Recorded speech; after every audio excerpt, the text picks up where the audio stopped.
positive benefits, that that grass drink?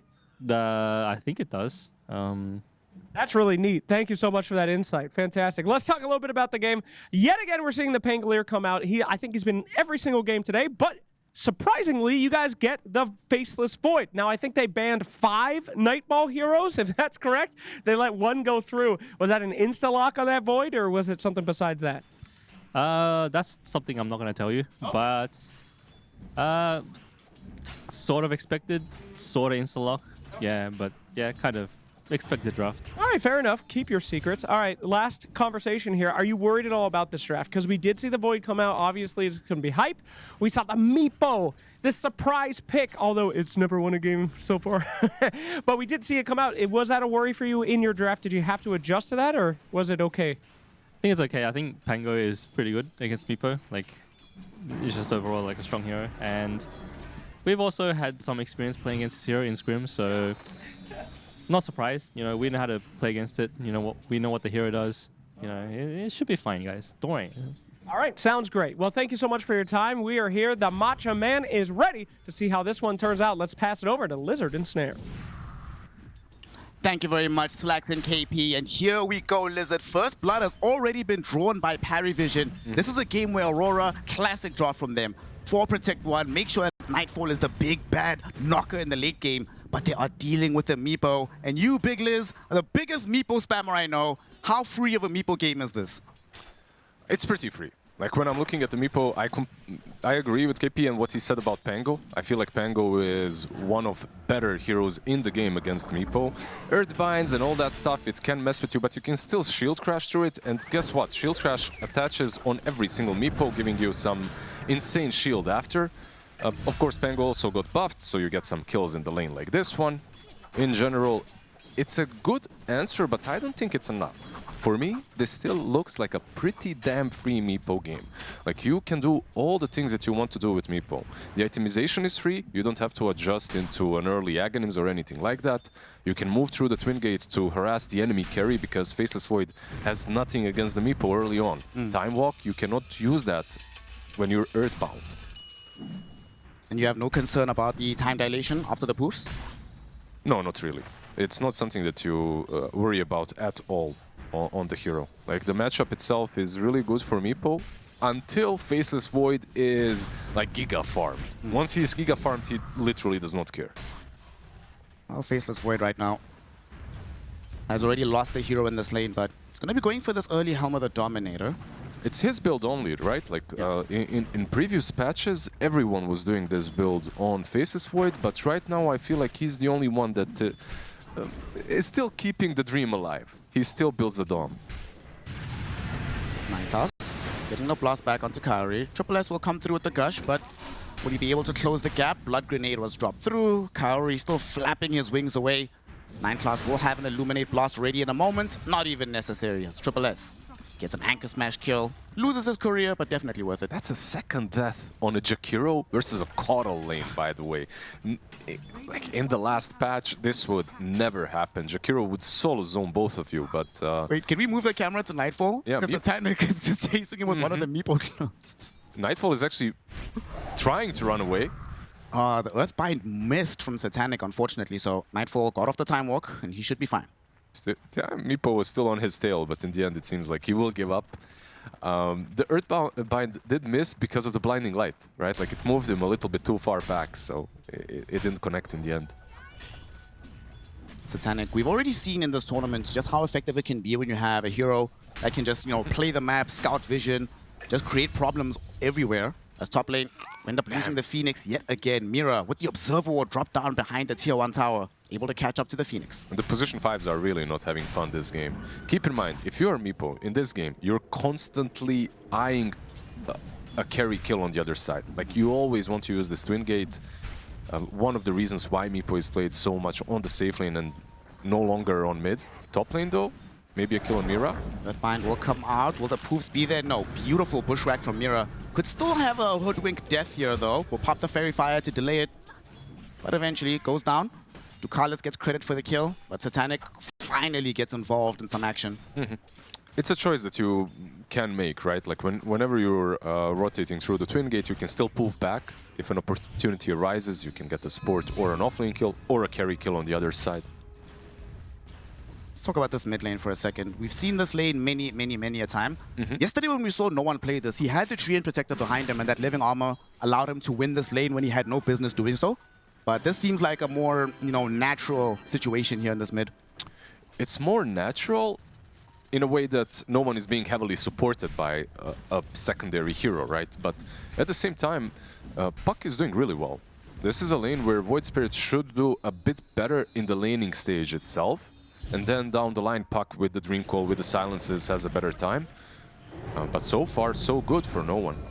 Gonna have a dive. Ducal is just zoning back Mira. No one in 9 class are trying to make their way over, but they won't be able to catch up. Even Satanic coming through with one of the clones.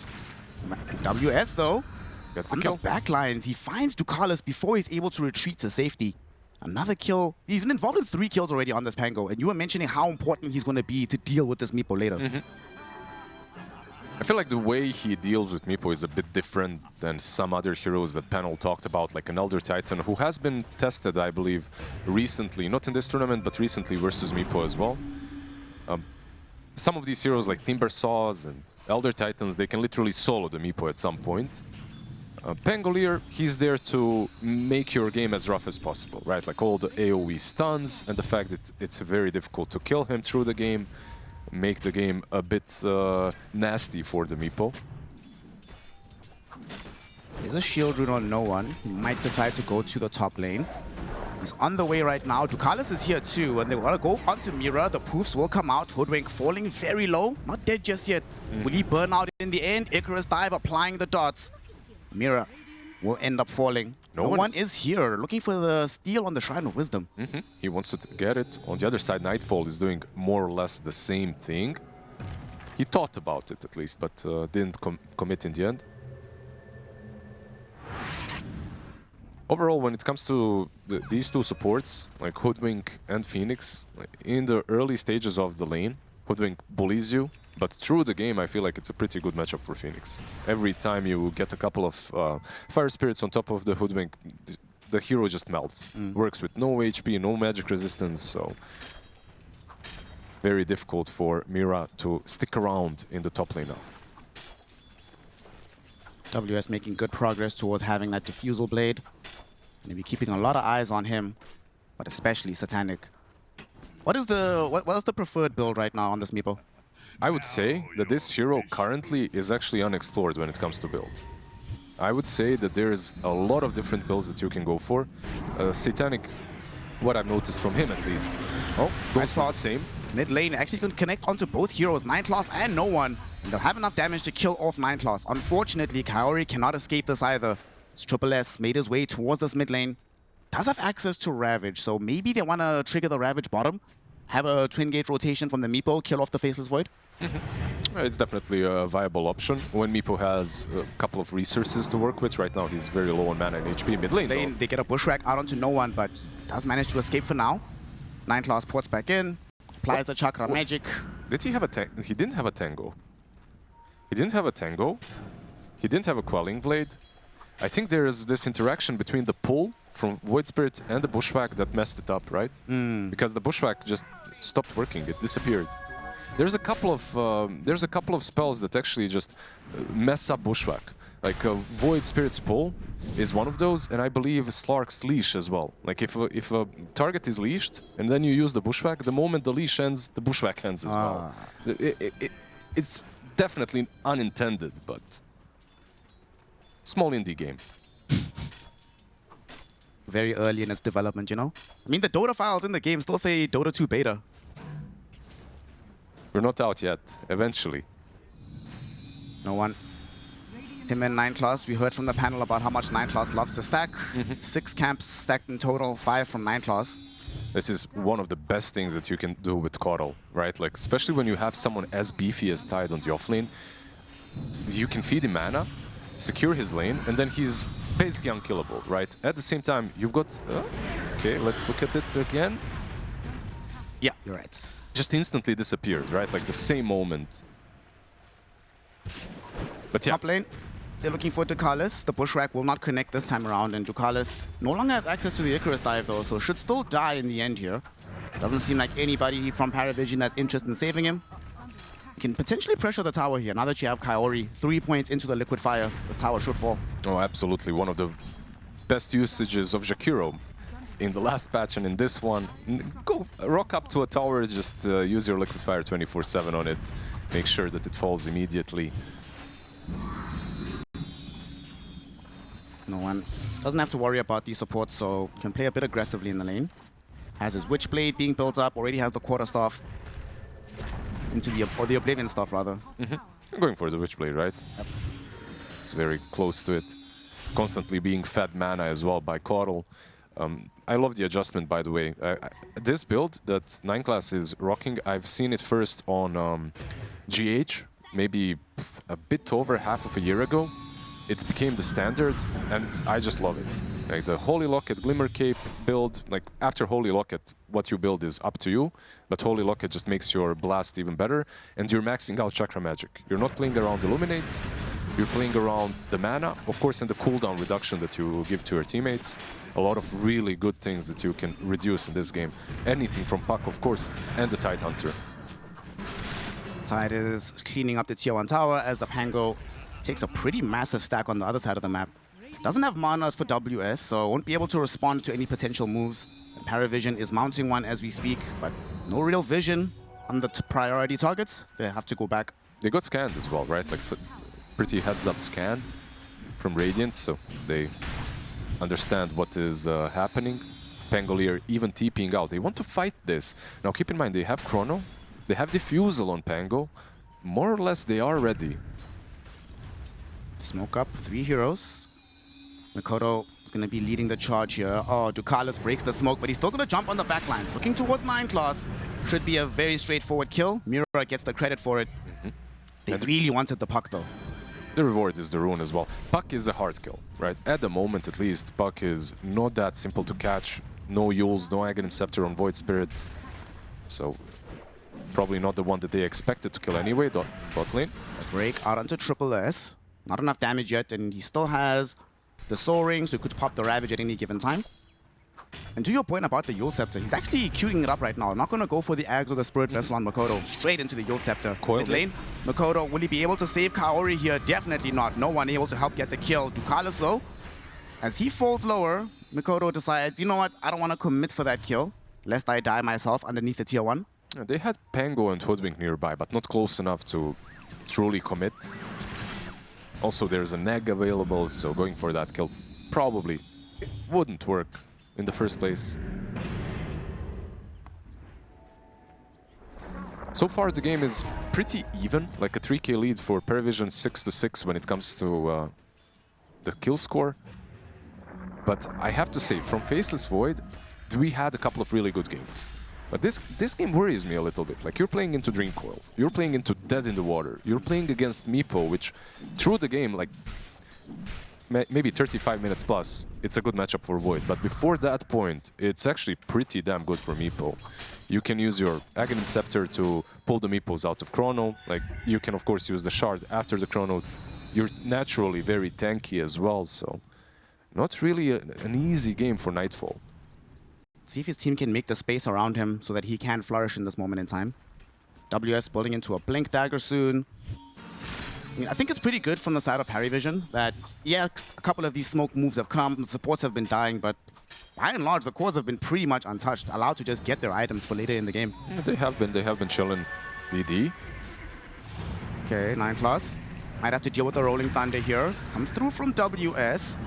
Where's the follow-up, though? Mikoto looking for an angle to jump into, and Manclass has just been juking and dodging WS, not getting caught. Finally, he does get brought down, but that will allow Ducalis to get off the Supernova, and here comes Satanic, Earthbind out onto WS, just outside the range of the Supernova. So he's gonna be able to run. He's getting himself away in the meantime, deep in the river. No one able to bring down Kaori and get back. Mikoto unable to punish the Puck. They were thinking about going high ground even, but okay, in the end, they take the 1-for-1 with a couple of big ultis used, of course. What happened to the Chronosphere, by the way? I didn't catch that one while all of this was happening. Yeah, that's actually a very good question. Probably used on the Tidehunter, right? That would make the most sense.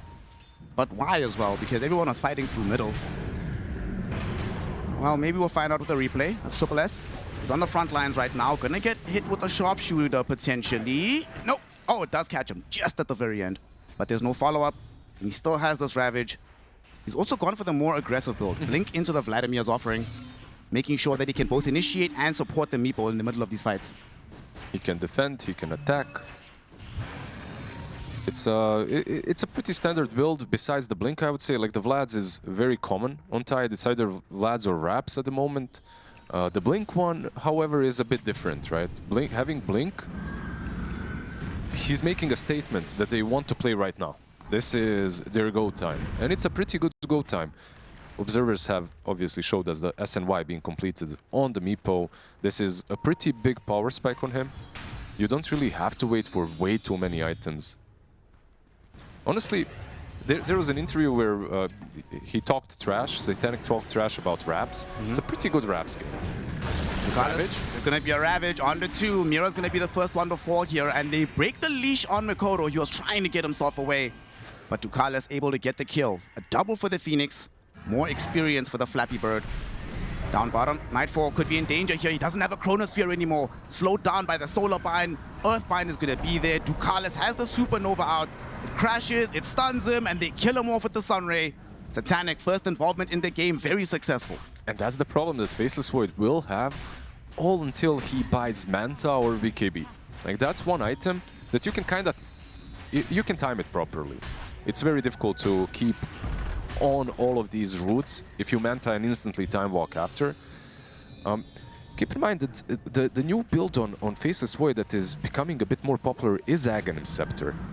So maybe that's one of the reasons that KP didn't want to really talk about.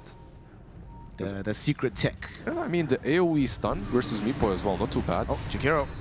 The laser will come out. No one has the right-click damage with the Switchblade, but now Nightfall and WS have come through for the punish.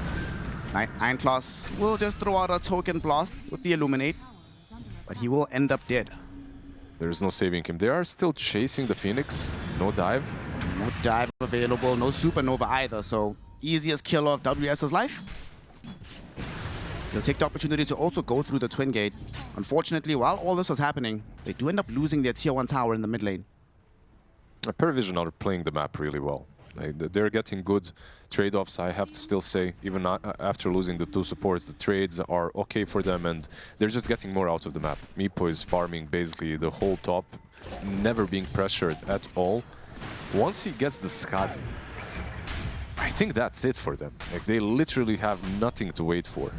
You were talking about the dead in the water. Triple S went immediately for that Aghanim shot before getting another item. No, it's so huge. Like, the value of dead in water in this game is like through the roof. So I agree with this. I think that he should have rushed it, and it's a good item to have. Smoke up by Triple S and no one.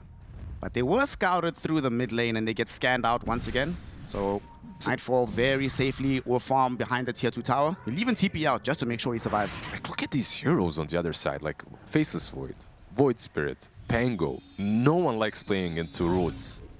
Now you have an additional one. PVISION not giving up. They're going to go through the Twin Gate. Nightfall, if he shows in this wave, they're definitely going to jump him immediately. Triple S ready with the blink. Ravage is going to go in, get the dead in the water. Ravage not expended just yet. They might not even need it, as he's going to fall anyway, thanks to the damage of no one. Meepo, in the meantime, got the Earthbind out onto the Pangolier, preventing him from escaping as well. Double kill for no one. Kaori, absolutely no hope of escaping here, my friend. Satanic is on your ass, and he is going to kill you off. Triple S unstoppable. PVISION dominating the map, Liz. 19 minutes with a 10k gold lead. They absolutely are. This is the best imagined start that they could have had. Like, the couple of series that they played recently, the first game of the series was always testing some tech out. Like, if you remember 9 class Lone Druid as well, first game of the series versus Rejects. Then another game, I think they played Meepo into an Earthshaker, which didn't work out. I think they took a little bit of time to refine their strats, and this is now looking very good. When is Faceless Void going to be ready? He still doesn't even have his Yasha from his Manta style. Sitting with the Maelstrom, Helm of the Dominator. He needs time, Lizard. They need to find space for him. at the fact that they... I'm gating. If there is 5v5, we fuck them.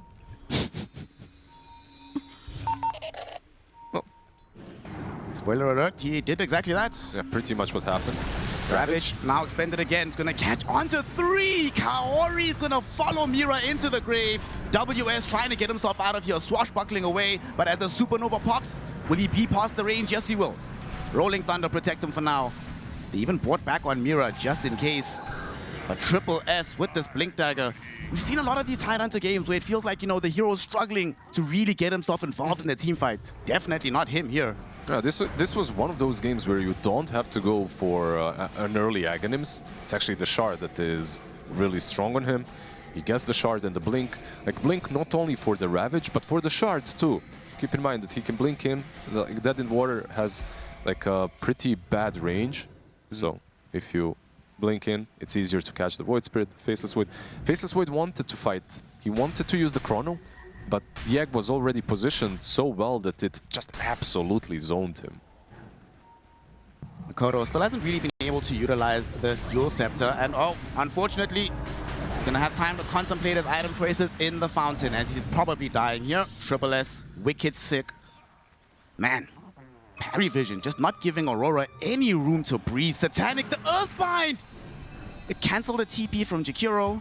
Other side of the map, no one thought about chasing WS and Mira, but sees no need to do so. Satanic just continuing to farm up. Almost has his Aghanim Shard. Already has the Skadi SNY. Yeah, he wanted to chase them, but the Dream Coil was already spent. He missed with the initial Dream Coil, so he couldn't really continue.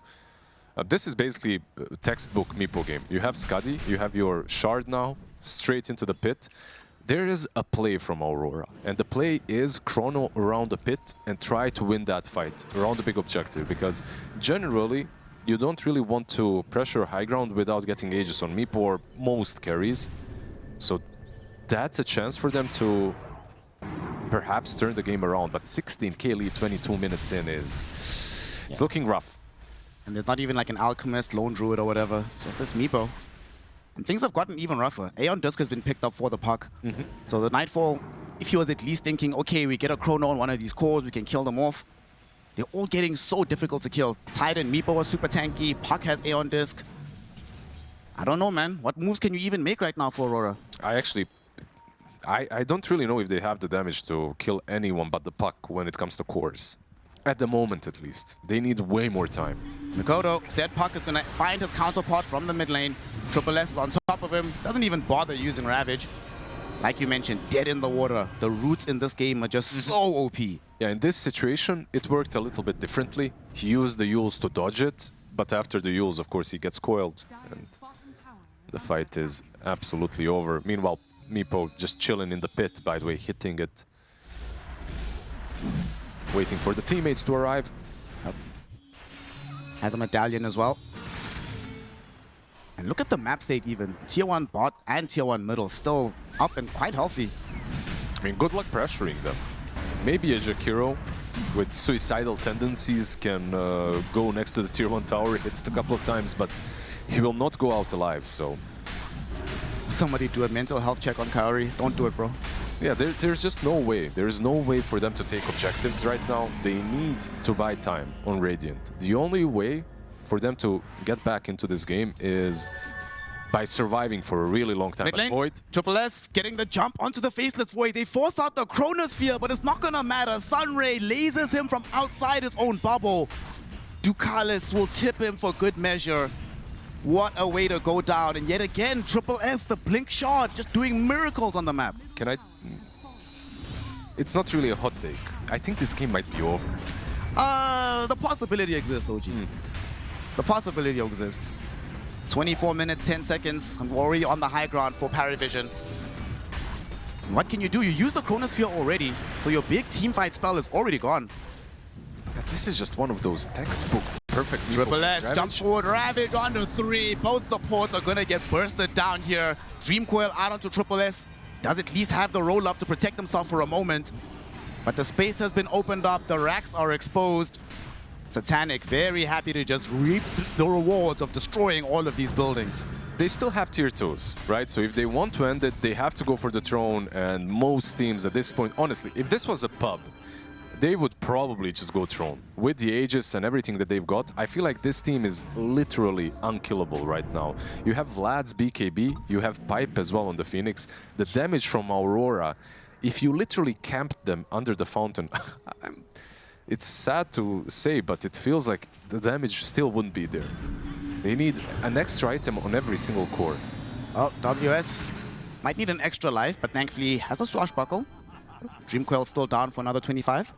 Because of the tier 2s being up, he might be able to finish off the point booster and the Aghanims before the next fight starts on the Pangolier. Maybe a Manta will be there for the Faceless Void.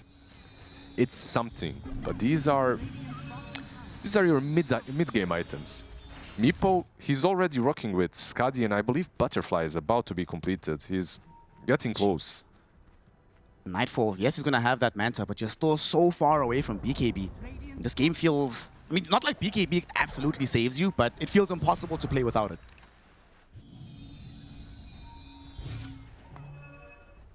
On Void, you mean? Yeah. If he goes BKB, this game is over. I mean, it already feels that way. If he gets the BKB, it's rough, right? Because without it, you die. With it, you deal no damage.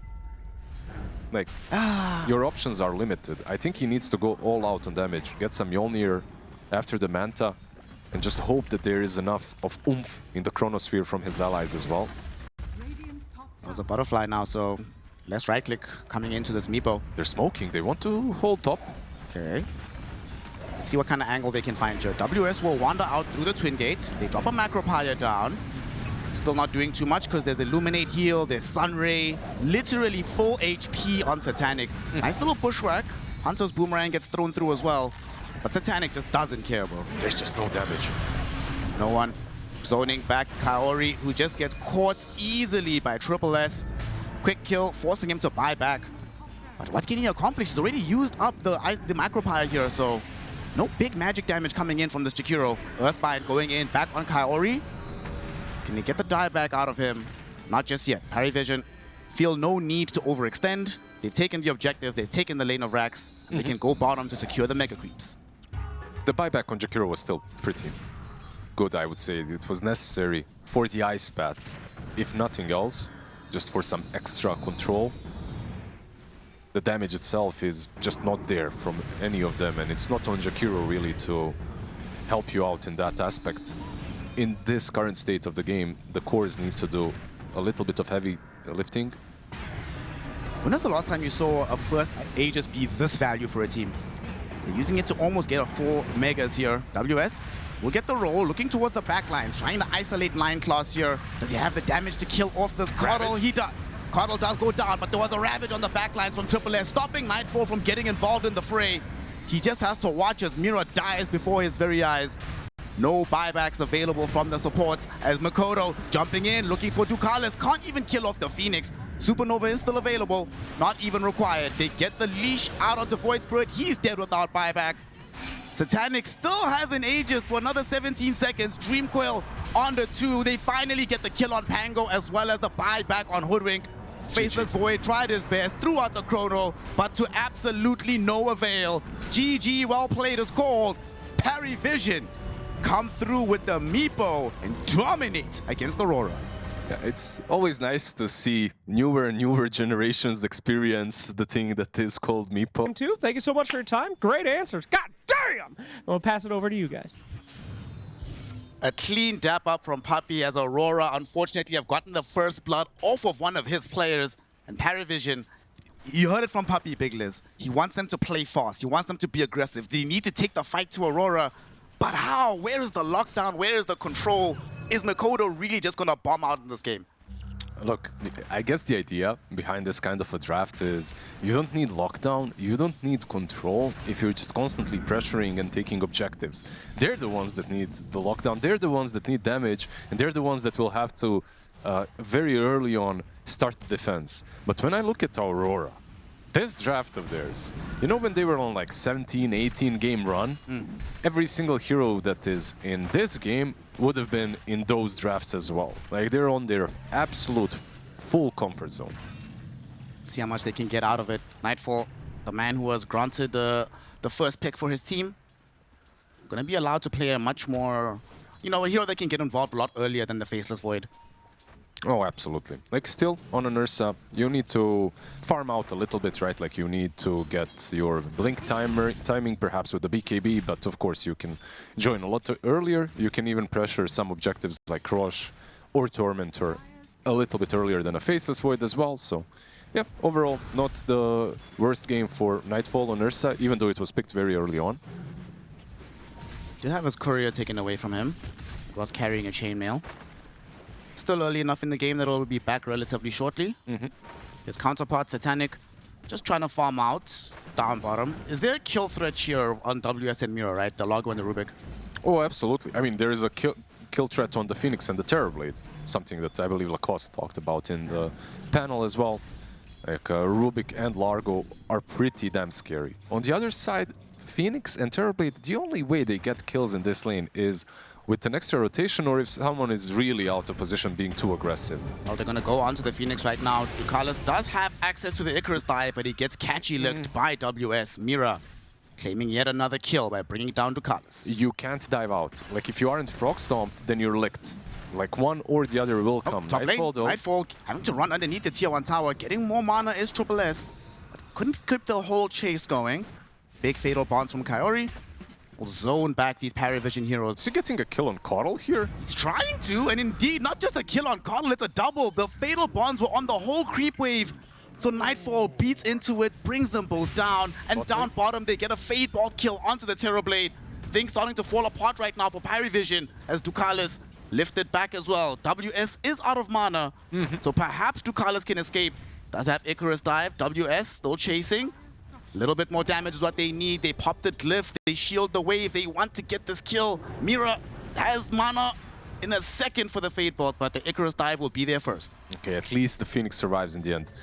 This whole idea that Puppy talked about, where they're literally just healing through everything and they're just bringing the fight to you, they don't need stuns, they don't need silences. It's a very good idea.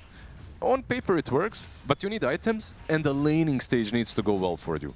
Right now, the laning stage is not going that amazing. All this action does mean that Mikoto was left alone middle, so he's getting his CS up. And Nightfall, those couple of kill involvements that he was in, gonna juice him closer towards having the Battle Fury. Phase boots flying out as we speak. Yeah, the difference, of course, once again, in this game, is the Keeper of the Light when it comes to net worth. He's already made a couple of stacks, he's making some more in the Ancient. Kaori with a Warlock rotation. Okay. Does have the Fatal Bonds at the ready again. Mira looking for the Telekinesis. They're going to get the catchy lick, Frog Stomp. Look at the damage. Satanic will be able to at least juke for a little while longer. With the Fatal Bonds, will it be enough to bring him down? Not initially. They bring Nineclaws over as well, hoping to try and save somebody. Ducalis dies in the meantime on the back edge of the fight. Oh, he's WS is trying to find Satanic, but the young man is juking. He's jiving.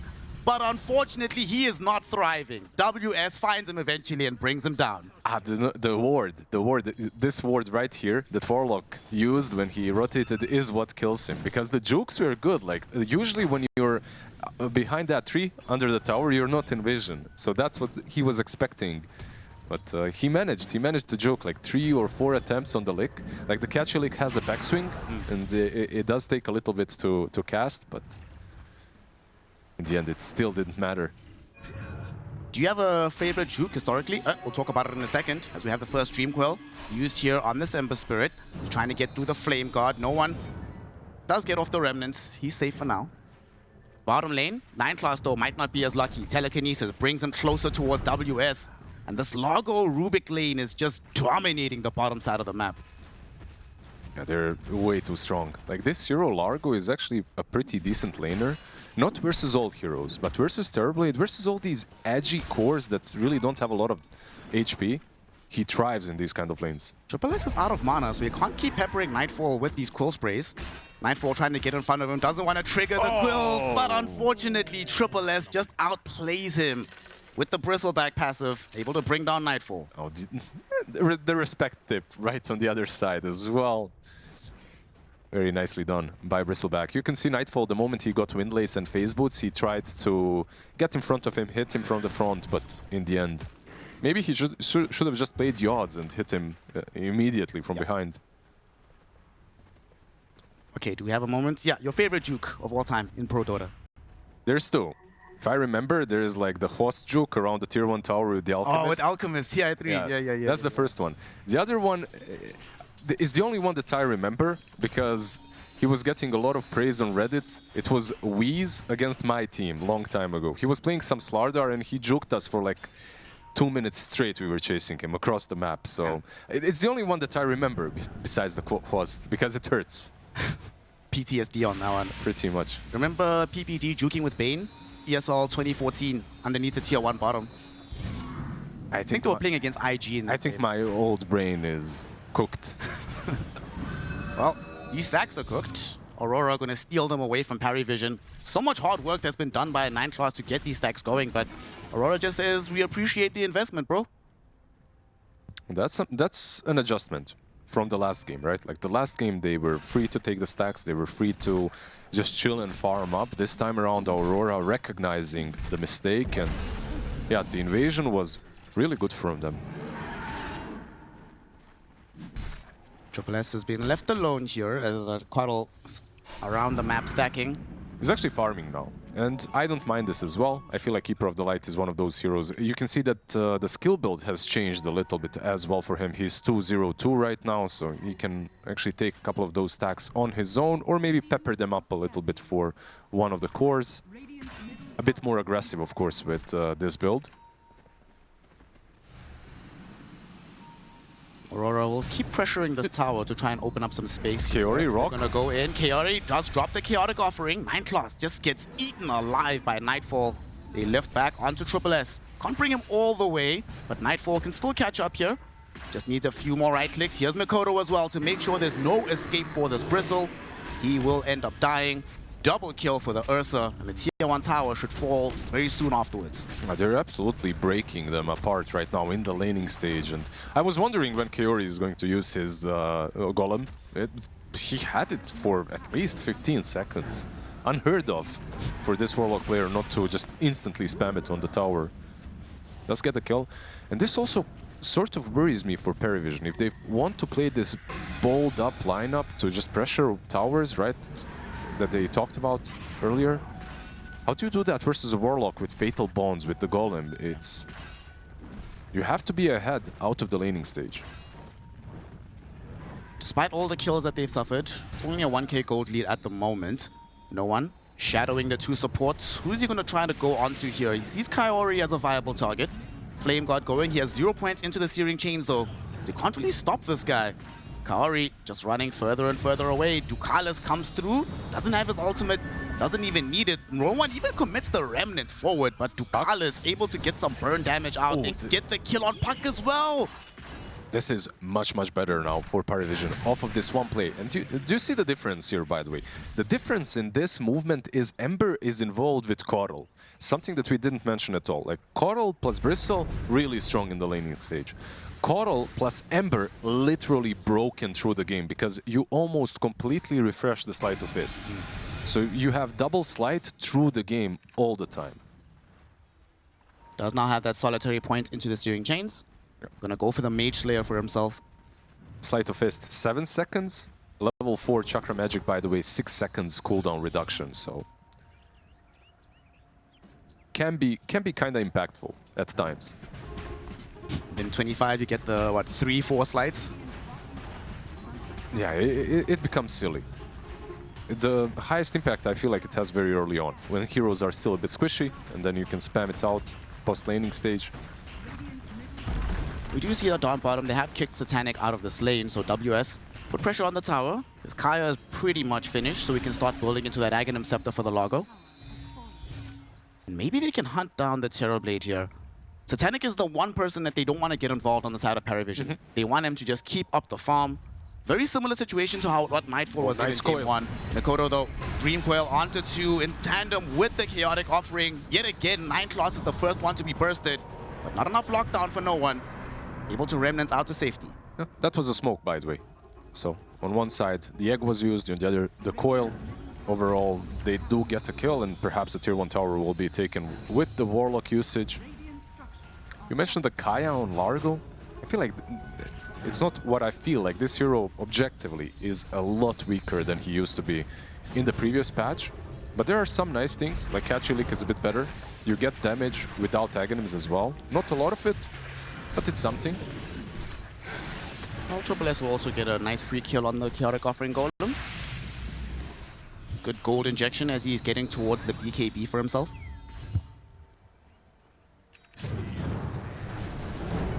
Mira has the stolen remnants, gets away from no one.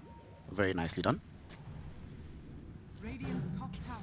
So where are we right now in this game? It still is a lot of farm that's going in towards the 2 carries, and Satanic in particular has just not showed at all since leaving the lane. He's been chilling in this jungle, getting close towards having the Manta.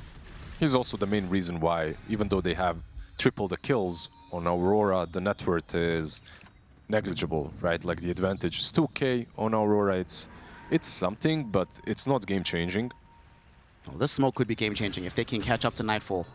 Triple S already has Fatal Bonds on top of him. They even ported Mira here to try and force this fight, but they don't know about the pincer. Here comes no one directly on Kaori.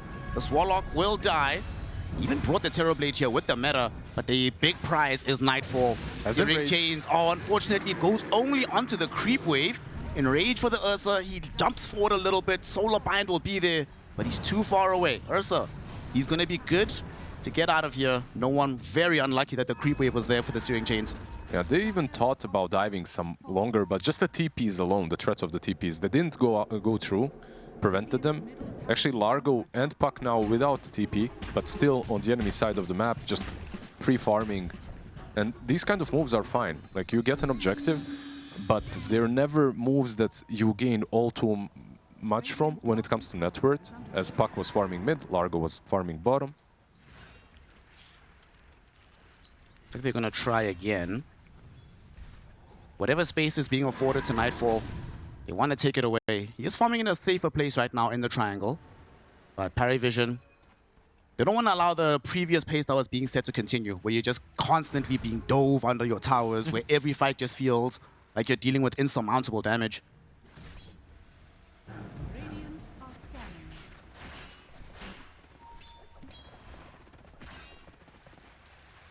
Mikoto has his Witchblade, building into the Blink Dagger next. Unfortunately for what Lacoste said, he's already died once. Feels bad. Yeah, it is hard to kill the Puck, but Ember, you know, like this hero is not that terrible versus Puck through the game. Like, you can chase him through, you have chains to work with. Usually that's not enough, but it is something. This time around, it did get the kill. When it comes to Puck overall, it's a very solid game. I was wondering if one of the supports might queue up an Orchid. I know it's not really the Coddle or the Phoenix when their supports build, but it's something that they can do. Of course, once they get the greedy plus 100, if the game goes that late, Hex is an option for either one of the two supports. Aghanims as well on Coddle might be something to look into because of the lack of the control that they have. They have nothing. Speaking of the lack of control, do you think Nightfall can afford to skip BKB in this game? He's skipping it. He's queuing up Basher, by the way, for now. So, does he completely skip it? I don't think so. I feel like you still need a BKB after the Basher. Big smoke move was coming out from Aurora, but Ember's already TP'd out. Coddle will be able to avoid the Ursa. They have a very nice set of wards on the Twin Gate. But in the meantime, as they know what's happening with Aurora, Satanic feels a bit of freedom to pop the meta, go middle with the Terrorblade and try to push over this tower. They don't have a BKB on Bristle, though. So maybe just because they're late on the other side, this can be unpunished, but... Okay, they get the tower. The only 2 times Satanic has moved out of the jungle, he's just shown up, taken the tower, and will immediately go back to farming. This is kind of concerning to me, I'll be honest. The fact that Satanic has been able, despite how tough the lane was initially, if he gets to that point where he becomes, you know, proper Terrorblade, I don't really see how Aurora deal with him. They have some AoE damage though. Like, it's not easy for them to take down the Terrorblade, but when you look at the other side, if the game goes late, Largo is also a problem. Puck with Dream Coil, with Parasma. Like, these are all spells that can work in tandem versus Terrorblade quite well. Keep in mind that Croak of Genius, when you cast it on Puck, kinda does a lot as well, so can be helpful. 17 minutes in, only a 2k gold lead. Triple S does now have that BKB, just arriving off the courier. And he's going to go immediately into a Nullifier as his next item. Trying to get some offensive dispels against this Largo.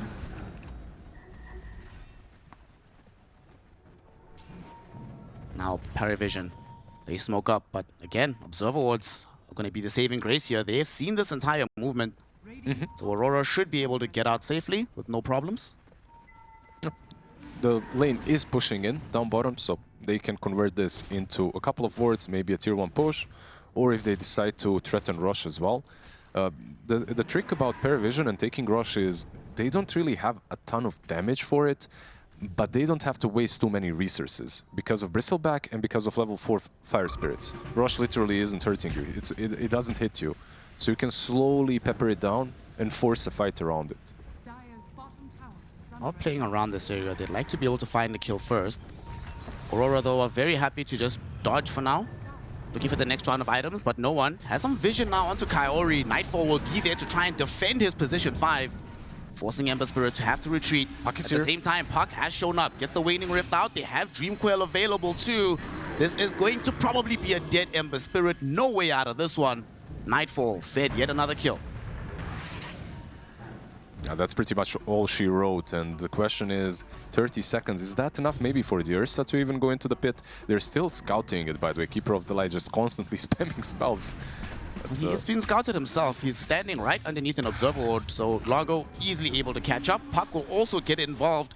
The vision is good enough that they know no one else is going to be arriving to help him out.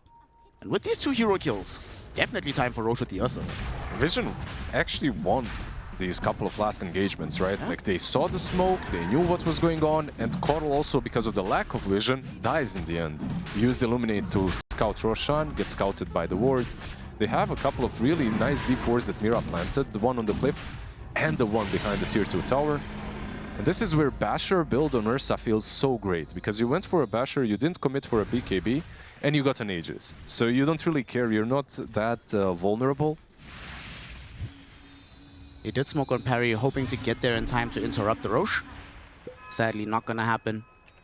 So Basher will be flying out now for said Ursa. Life feels good for Aurora. 4k gold lead for them. But it's PVISION that are forced to try and make some moves around the map. They've been smoked for like the last 30 seconds. They're just trying to force it, truly. Even with the Terrorblade, because they understand that even though he's like this big carry, end-all, be-all, he's playing in heroes that really scale well. Largo, Puck, and Ursa. Largo, by the way, Aghanims is here. Here they come, Terrorblade.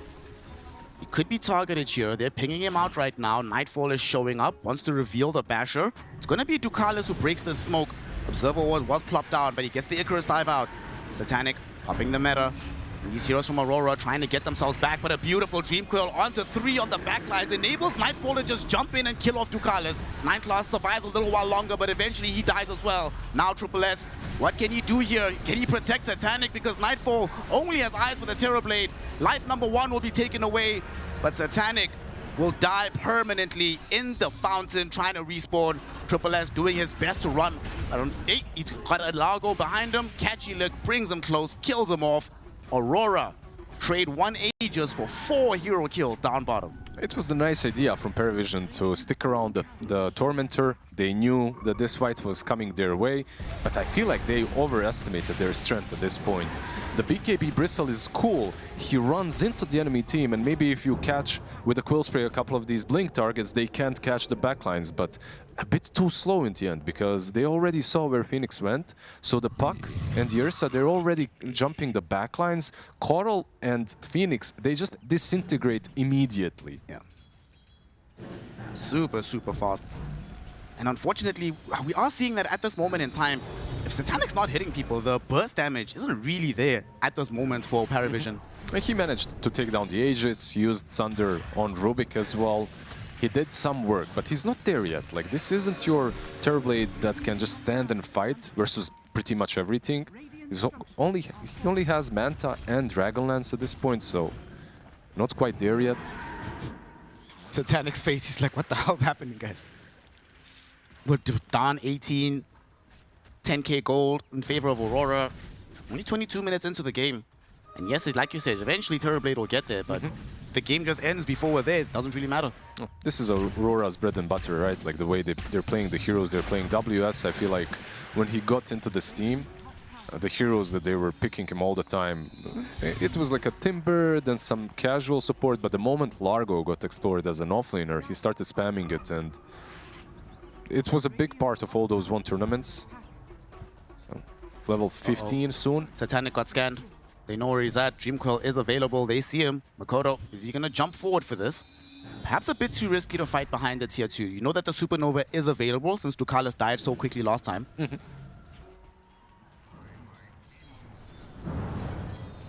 They're thinking about Timber, it seems like, because Puck is connecting. Won't catch him. For now, at least. He is building a Yule Scepter to try and get himself out of these super sticky situations. Puck as a hero used to be broken for a bit, right? Like, everyone was picking him when the tower hits were healing you as well in the previous patches. Then he fell out of favor a little bit, but in a game like this one, where nothing is threatening you and you don't have to go for any defensive items, it feels really good to play Puck. Like, you can just constantly go for the same build, Blink, Parasma, you don't have to stray away from the beaten path. And it's good. It's just very good versus supports that don't have any catch, that are squishy in nature. Speaking of catch, Nightfall has indeed decided to go BKB, and they've also caught Ducalis. Sounds bro. Not too much you can do about that one. But yeah, the bear is actually going to come back for the BKB, so as the Aegis has gone away, wants to ensure he doesn't die as quickly as he did like in the last fight. He has to buy it. It's also not only because of the control on the other side, which is lacking, it's because of the Terrorblade, right? Like, you need to have this one hero that can jump him, pop the BKB and kill him in it. Mid lane, Coddle. WS almost brought down the Coddle there, but allies will stream in from PariVision. They're zoning back WS, hit him with the Searing Chains. Satanic just needs to catch up and lay in a few more right clicks. He doesn't do it, but Triple S does. And the last tick on the illusion damage ensures that the Bristleback gets a kill on Largo, but no, Nightfall just jumps onto Ember Spirit. Rips him apart in 2 seconds. It bash on the first hit. Oh no, Satanic at least gets some revenge by chasing down this Rubik. But no one definitely did not expect to die that quickly. He didn't. But don't you think like this is a pretty decent trade for PariVision? Like, considering the state of the game, they were 10k-ish behind, right? Now it's 8k difference. Like, sure, you lose the Ember, but you force out a BKB, the first BKB on Ursa, you kill WS's Largo, and you get a kill on support. And Satanic was involved in all of these kills, right? So he's getting closer to the Scuddy. I think these kind of trades are actually not that beneficial to Aurora. Satanic is underneath vision right now, but there's nobody alive from Aurora to punish. They're pinging him, though. There's a Twin Gate on top as well, but they need a bit more than just the Puck. Puck does have a Parasma, so he is starting to become a threat in his own right in the right-click department. So where are we now? 25 minutes in. Both teams back onto their own sides of the map. Kaori will get caught and killed top. Provide some gold for the Aghanim shot of this Ember Spirit. Yep. Kaori and Rubik have both done a pretty good job when it comes to providing their team good deep vision. But eventually, when you play like that, you will fall. WS got scouted. There's an observer ward that saw him, so they might try to jump on top of him, and it's going to be no one hoping to open up the fight. Nightfall and WS are right in front of them, but again, Nightfall goes right back onto no one, almost kills him, forces him to have to retreat, but Puck comes on the back line, double damage June, got off the Dream Coil, trying to kill Ember, but no, the Supernova with Sunray will heal up no one, open the space for Aurora to retreat, but definitely ensuring that no one doesn't die again. Okay, the sustain that they talked about, it seems like it started connecting. Like you saw the Sunray as well, you saw the Keeper of the Light heals. Keep in mind that Holy Locket, once applied, it works on the ally heals as well. So you get some bonus heal, you heal the target, and all of the healing is amplified on the target as well. So one of the things why this combo with the Phoenix is pretty damn good. They did also manage to finish off that nullifier on Bristleback. So having a few more buffs that you can take away from Aurora. Mikoto, yet again, we see the narrative of this game continues that Vision enables these supports to get killed off very easily. Elsewhere, though, there is a fight breaking out towards the mid lane. Nightfall and WS doing their best to escape. Ember Spirit not going to be able to connect and hold them in place. So Largo will just strum a song. Everybody just goes back to farming. Yeah, they don't have Phoenix, right? They lost Phoenix and Meta was used, so it's still a pretty decent trade. However, there's another combination when it comes to Chakra Magic that we didn't discuss. I think he just misclicked it here as he fed himself mana, but every time Satanic uses Meta, you will see Coral literally just follow him around and spam Chakra Magic on him. Why? Because Meta still does get reduced by the mana, so yep, it's a pretty good combination. Put all our eggs into the Satanic basket. We did it last game, it worked out. Might as well do it again. And he's getting really scary. He's actually about to catch up to this Ursa, which is crazy considering how his lane was going earlier. And the Ursa's BKB that he bought not so long ago is already on the 7 seconds mark. Not terrible, of course. Can't drop down to 6 seconds any longer, so it's still a lot of value in teamfights, but Aurora are 9k ahead. It doesn't feel that dire any longer for PVISION. The scariest part of the game has been survived. Now it's all about just scaling, baby. Speaking of scaling, the greedy enchantments, of course, on both the Kotal and the Phoenix, and we talked about this earlier. Phoenix down bottom, though. Again? Didn't he die in this exact same area last time? He just devoured it, to be honest. Okay. So he did something, you know, like he was in vision, he tried to devour, he did get devoured, but of course Puck is a bit too speedy for him. Sometimes supports have to sacrifice their lives for their team. What can you do? He's buying Hex, like he's getting there on Phoenix, so eventually this support will be a problem for the Puck as well. Not only for him, of course, for anyone that gets Hexed. Well, it's a Ursa game, so we have to worry about Roshan consistently. Second, Rosha's up. Big man ready to drop some swag. Of course, PVISION will know about this, and they have all their ultimates available, including the Supernova. Ducalis is about to respawn, so this can get scary. But Rosh is already on 50%. Can they get here on time? No one tries at the slide of his. They Yules up the Ursa, forcing Mikoto to be the one to snatch the Aegis. This could still be a decent fight. Ghost Scepter dispelled by the Nullifier, but they couldn't connect in time with the Phoenix. So they have to let Aurora just walk away with the prize. But no one is just standing on the high ground. Two heroes caught inside the Searing Chains. Here comes Satanic with the right-click damage onto the Rubik. He tried to Remnant away, but he comes back. A misclick from Mira ends up dooming him. He's the only one to die so far, though. Mikoto holding back the rest of PVISION with the Dream Coil. This, even though it doesn't seem like a big deal that perhaps that the Puck picked the Aegis up, it's massive. Because Puck isn't in any danger in this game anyway, right? Like, they don't have any catch for him. The game is free for Mikoto. They're stressed, by the way. They're doing bullshit. Just need to catch them once on the wards and we will win the game. Okay. Fair enough. Fair enough. Strong confidence from no one on that one. I mean, with the Aegis pick, I feel like he's pretty damn right. Roshan Banner, by the way, still in the pit. No one picked that one up. But Ursa not having an Aegis is a pretty big deal, even though it does get some solo kills even without it. Skadi is finished. Daedalus is going to be built up right now for the Satanic. Okay, let's real talk. How do they actually get to Terrorblade and kill him now? What's the plan? Well, if you had the Aegis on an Ursa, right, on this hero, he would be able to just go completely YOLO on the Terrorblade and then the puck follows up with the Dream Coil.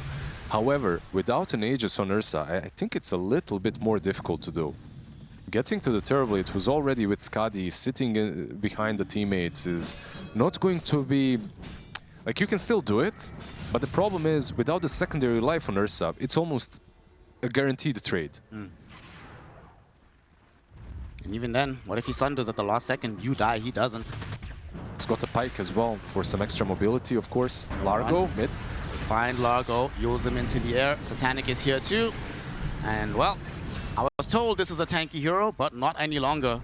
Aurora end up losing their offlaner. This Nullifier is actually doing so much work against Largo. I feel like at this point he just has to lick it off immediately, and I believe that he can, so maybe an option for him in future fights. Definitely wasn't expecting everyone to show up for that one. So Aurora, one of the rare situations where you'll see the team that has the Aegis being the ones that have to play more carefully than their opponent.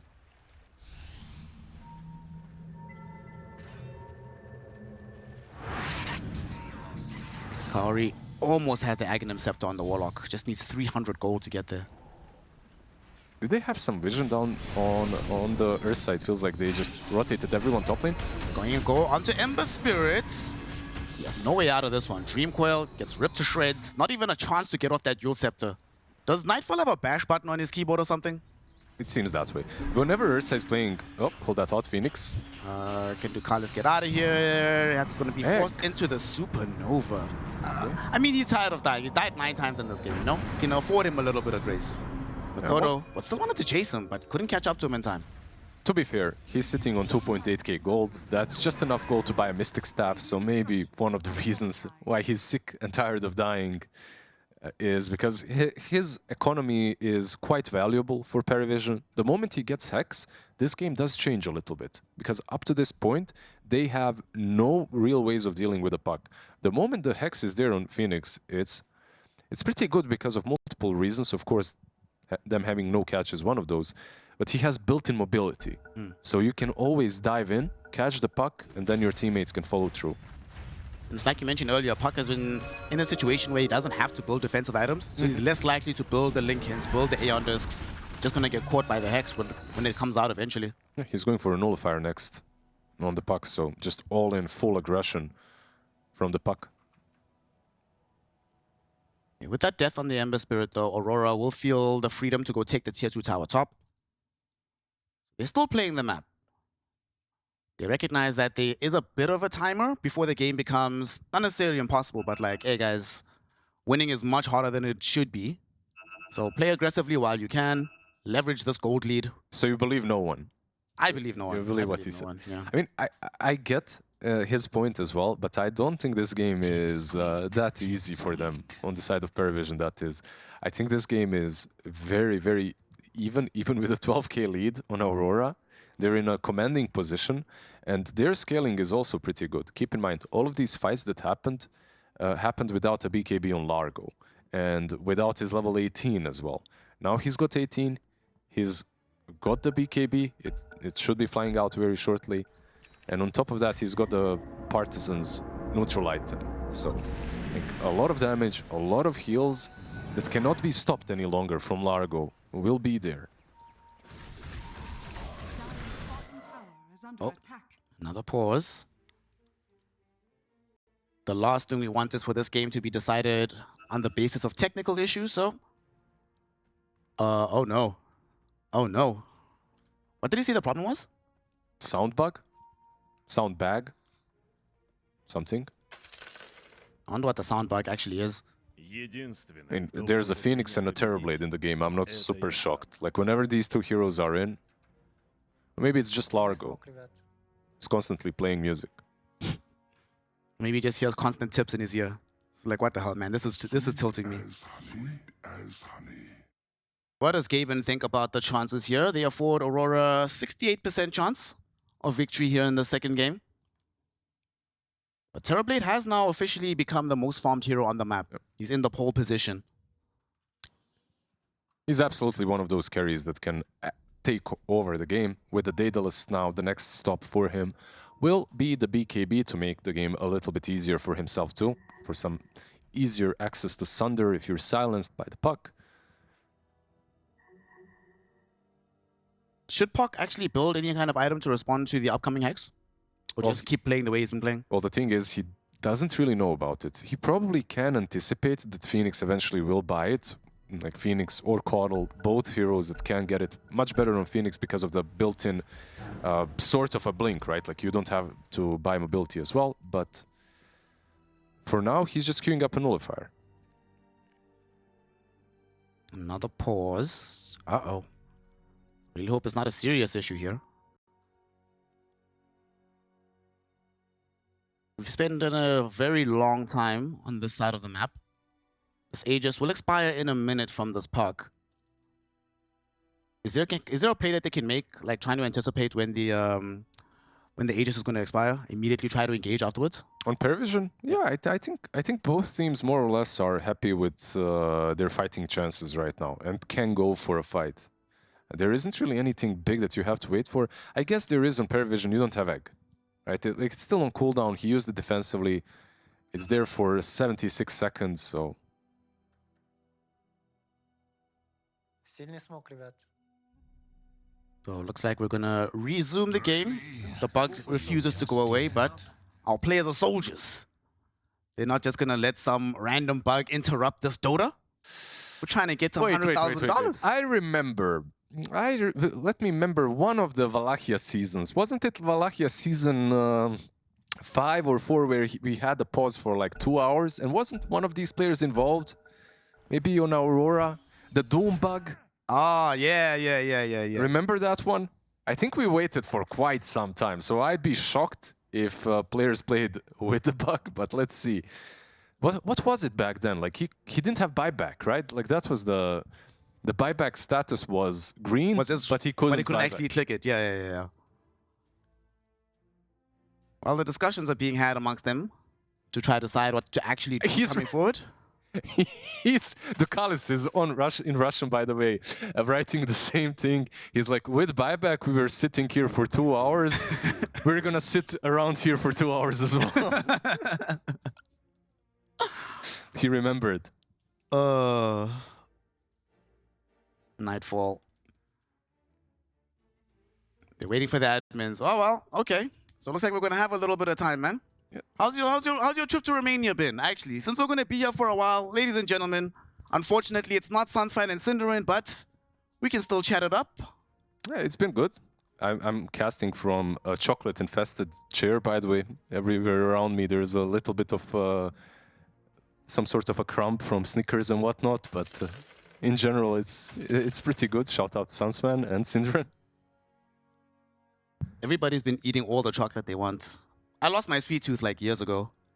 It's very unfortunate. I used to eat like literally every day. I'd go buy a giant slab of chocolate, eat the whole thing. Probably was terrible for my dental hygiene in the long run. Yeah, you're looking very healthy. Like one thing that I do like quite a lot from most of you casters, panelists as well. Like everyone is going to the gym. Yesterday morning, there's Stigav in it. Like every time I go, there is one of you guys as well working out. A lot of players as well have started taking care of themselves. So it's a nice adjustment. We're doing our best to defeat the basement dweller stereotypes. Even though a lot of us still do that, I mean, it's gym and Dota. Nothing else in between. It's been my life. Or gym and Dota at the same time. You should be curling right now. As we are back in the game. Whatever annoyances that they have due to the sound, they will grin and bear it. And Nightfall, oh, okay. Just randomly finds 9claws, able to bring him down extremely quickly. It's kind of silly to say, but this Cersei is mid lane. a glass cannon. He's in trouble right now. Look how much damage he's already taken. He's trying to run himself away with the BKB, but no one has the ability to chase him to the ends of the earth. WS doing his best, trying to get himself out of here, and his team has made the space. The lift back from Mira, saving the Logo. Kaori drops the chaotic offering onto no one's head. Ember Spirit dies. Now Mikoto trying to get onto this bristleback. BKB will not last forever. As soon as it expires, this bristleback is going to end up dead. Ducalis, no opportunity for him to do anything here. Still 18 seconds, no supernova. Mikoto not feeling fearful of anything. Dives after him onto the high ground, kills him with the Waning Rift. And Aurora, you were talking about it earlier. What happens when they get the BKB on Largo? That's what happens, Lizard. They get baited into a terrible fight. That's a BKB on Largo, but that's also an overextension of a lifetime, by the way. You don't see many of those. They chased him from their side of the map almost to the tier 2 tower, which is dead on the mid lane. An impossible frog to catch. Once he gets the BKB, like, you don't have catch for him. Coddle, gonna get lifted back by Mira. Steals the Illuminate Blast as well from the Rubik. Mikoto will be able to finish off said Coddle. So that's 4 heroes down. All of a sudden, Aurora, before the game was paused, it didn't look this dire for PariVision, but here they are inside the base, 20k gold lead and poised to take their first lane of barracks. Yeah, it didn't look dire at all. It didn't look that bad. The game looked more or less even, but with a couple of really good pickoffs, everything changes. Suddenly they're side up. When it comes to Roche, of course it's not really there yet. 2 more minutes until it can respawn, so a lot of time for PariVision to respawn, recuperate, maybe go for a fight. But whatever fight happens, they cannot just all in on the Largo. Like, this hero has way too much movement speed. He's level 20 with a 50% grooving armor aura as well. You're not taking him down that easily. Not with the BKB. They need an Abyssal Blade, and as I say that, Triple S immediately just buys Basher. If he had Abyssal Blade there and could prevent him from entering into the river, they probably could have killed him before he connects to the rest of the team, but now it's going to be a smoke from Aurora. Ducalis is going to come across Nightfall here, and you know, Nightfall has been having a pretty good time dealing with this Phoenix. Thankfully for Ducalis, he does manage to escape for now, but doesn't have a TP just yet, so he's actually stuck. At least only 8 more seconds, you'll be able to TP out. He's behind the trees at least, hidden a little bit, so should be fine. But he just cannot find the space to finish off the Hex. And at this point, it feels like it will be a bit too late. Like, he's sitting on 4k gold, to be honest. He's going to go to the sidelines, Coddle as well. Easy clap. This is basically the only place that he wants to be in, right? On the Phoenix. Unless he has to defend the high ground, you can just sit here until your Hex is complete. Because I think they just realized that they don't have the firepower to kill any single one of these heroes.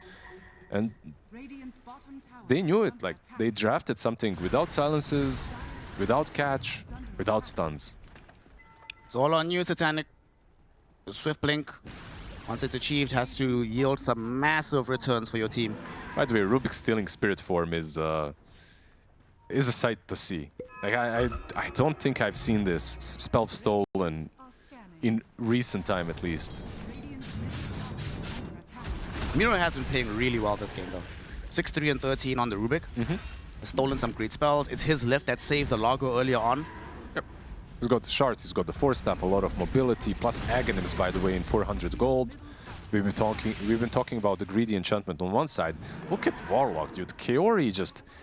If you ask this guy what hero he wants to play, I think the answer will be either Warlock or Phoenix 90% of the time. There's another hero that I'm forgetting. I know he plays one extra. But he has Aghanims and almost a Refresher Orb on the Warlock. We've seen the high impact golems that he's already dropped. No one in particular has really been struggling with the Warlock. Gonna be going for a Bloodstone on no one, but in one of those games, literally just is about, can you keep the Terrorblade alive long enough to dish out the damage? Nobody else is really gonna provide it. There's the axe for the Rubik.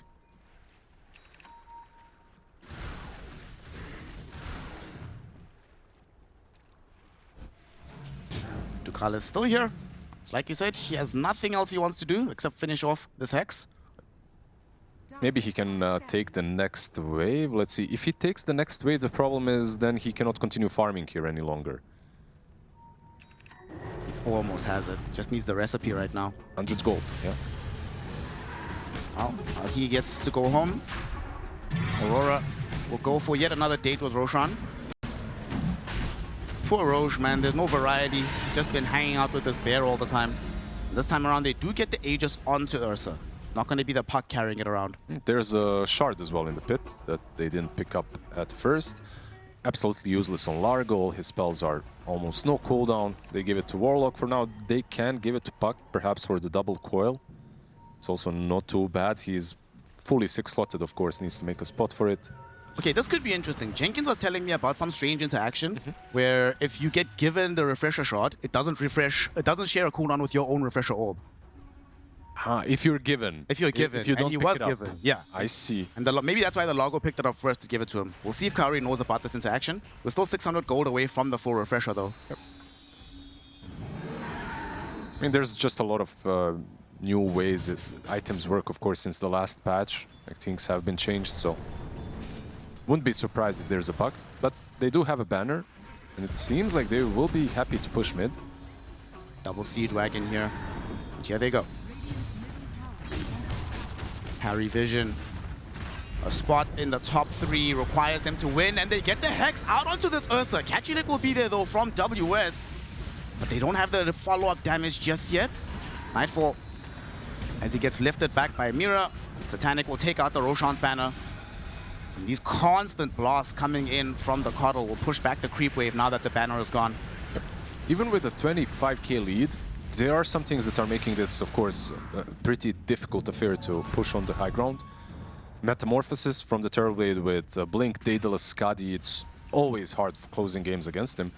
But also just this Chakra magic spell that we talked about earlier, I feel like every time they push high ground, Meta will be off cooldown, and he'll be able to use it. No one in trouble inside a Dream Coil right now. Did throw out the Yule Scepter, but here is the Ursa. Nightfall. I don't know what no one did to him in a previous life, but he's taking his revenge right now. There's a buyback available on the Ember Spirit, though. He did something to him in the previous game, previous life, so... Kaori will drop the golems. The first set. The first set, his refresher orb is coming. Please get the orb first, bro. I want to see the interaction. Tier 3 tower about to fall. BKB activated by Nightfall. He goes and just yet again blows up Ducalis. No buyback on the Phoenix, however. Now Aurora, they've gotten the second lane of barracks. PVISION unable to stop them with the numerical disadvantage. Yeah, they have meta, but I don't see the worth of meta without the Hex on Phoenix, without the Ember Spirit buying back. It's just impossible to engage. Botanic now maybe wanting to go in. BKB activated by him. They're looking towards the Rubik. Kaori, though, buying the space and time to drop another set of golems. And it seems the interaction does work that way because there's a third set. The stun goes out onto Triple S. He just bought a Abyssal Blade, so he doesn't have money for the buyback. Mikoto also had a 3-hero Dream Coil on the back of the fight. They kill the Terrorblade. They kill the Coddle. They kill the game. GG, well played. We are going to a deciding third game. Yeah, in what style as well? Just dropping all the golems down on the ground. Warlock, Kaori, like there's a reason why people were banning this hero against him when it was broken and when it was not. But we'll find out if Unk still has it or if New Age Generation, 14 minutes, baby. Woo! Thank you very much, Slacks. And indeed, KP striking a very positive posture about his squad, about his draft. And in this deciding game, Lizard, upper bracket final beckons, $60,000 on the line. Which draft do you have the most confidence in? Do you agree with KP? I gotta say I do. I feel like their draft is really strong, and we have seen this Beastmaster on the offlane a couple of times now already. Miero played a mean Beastmaster yesterday, and you know, KP said 14 minutes. Those are rookie numbers. He did it in 13. So maybe there is a chance for WS as well, even though it's not his most played hero, to match that tempo and get a very early on Helm of Dominator, maybe Overlord as well. But we had 2 kills already, by the way. About to get a third one, potentially. Satanic will eat the Acorn shot. Axes will fly through as well, but had a magic stick, was able to get some of the mana back. We also had a deny, so we had a deny, we had the kill. The way things are looking right now, Aurora, and these CS numbers are kind of scary at the moment. Yeah, they truly are. Like, they're doing well in all 3 lanes. Clockwork as well, by the way, playing versus a Beast and a Hoodwink. Like, Clockwork is a sort of a hero that does need a little bit of an assistance from your laner, and with the Medusa you aren't really getting a lot. Plus, he's playing into summons, right? So battery assault, something that in the current patch is usually maxed out. Like you are getting more levels of battery assault. Like previous patches were all about the power cogs. Medusa, So, dead. Mira. Oh, been shadowing the snake lady. damn. I mean, this is what happens. You pick the Versace hero. Sometimes you get Top lane. styled on. Top lane, they're going on to Triple S and the Nightfall. Gonna be able to pick up that Night Stalker. Okay, so a lot is going wrong right now, right? Medusa not able to farm in her lane. Top, Triple S, I think this is the biggest deal. He cannot be allowed to lose this lane. Because if this Night Stalker can't actually get involved in the game, again, feels like another free puck game under those conditions. Yeah, Night Stalker was... He kind of came back into the meta, but he's still not the strongest laner out there in the first 5 minutes. So the first 5 minutes are more about surviving and doing what you can. So far, it's not looking great for him. He's about to get sent back to the fountain, gang. They just need a power shot. Nightfall doesn't have the mana for it, though. So that's something. But look how low he ticked down. He's at 100 HP. It's as good as that, right? Like, he cannot approach the lane. He needs to wait for the salve. So when you get someone this low, I mean, it might even be better if you just die so you can reset and go back into the lane. Given that Nightfall is playing this Wind Ranger, there was a period of time where we would sometimes see the Diffusal Blade. Those are as a carry item on Wind Ranger. I don't think it's worth it, actually. When you're playing into the Medusa, I feel like the numbers are still a bit better when you go for the standard build. Right now, Medusa is struggling anyway, so doesn't need to overthink this. Mira almost died to the damage from Ducalis. Not enough to take him out in the end. Still had a Fairy Fire to consume as well. Yeah, nice, couple of nice hits on the cogs by Ducalis. Like, he's been doing a good job, at least when it comes to keeping their mana low on the other side. Nine class, couple of right clicks, a power shot. Dead Rubik. Nightfall having the game of his life. 23-13 in the CS. Night Stalker has 4. Yeah, he has as much CS as his Clockwork. Rubik has more. And Rubik has died 3 times. He actually might die here as well. Shackle Shot latches perfectly from Nightfall. They're going to connect with the Venomous Gale. And SSS is dead, dead, dead.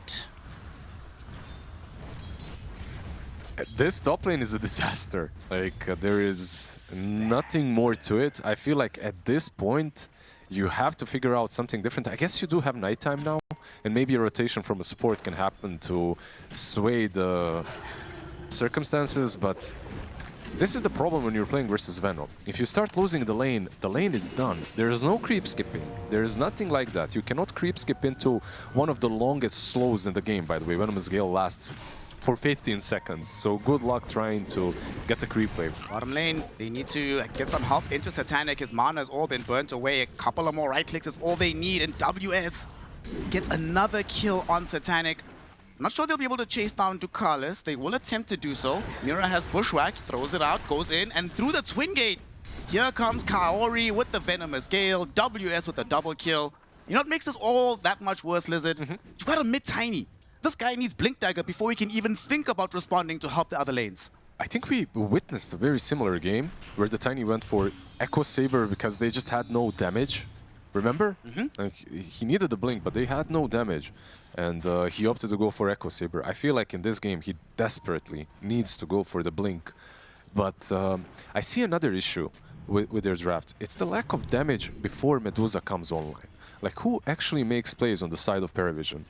Even with the Tiny Blink, like, they're not going to have the same damage that, like, in previous patches, Tiny was played mid because it was a different kind of a hero. Like, Blink, Ava Toss, and the hero is dead. Well, Medusa could be dead again here, but Mira's just softening her up. Kaori didn't come back to the Twin Gate.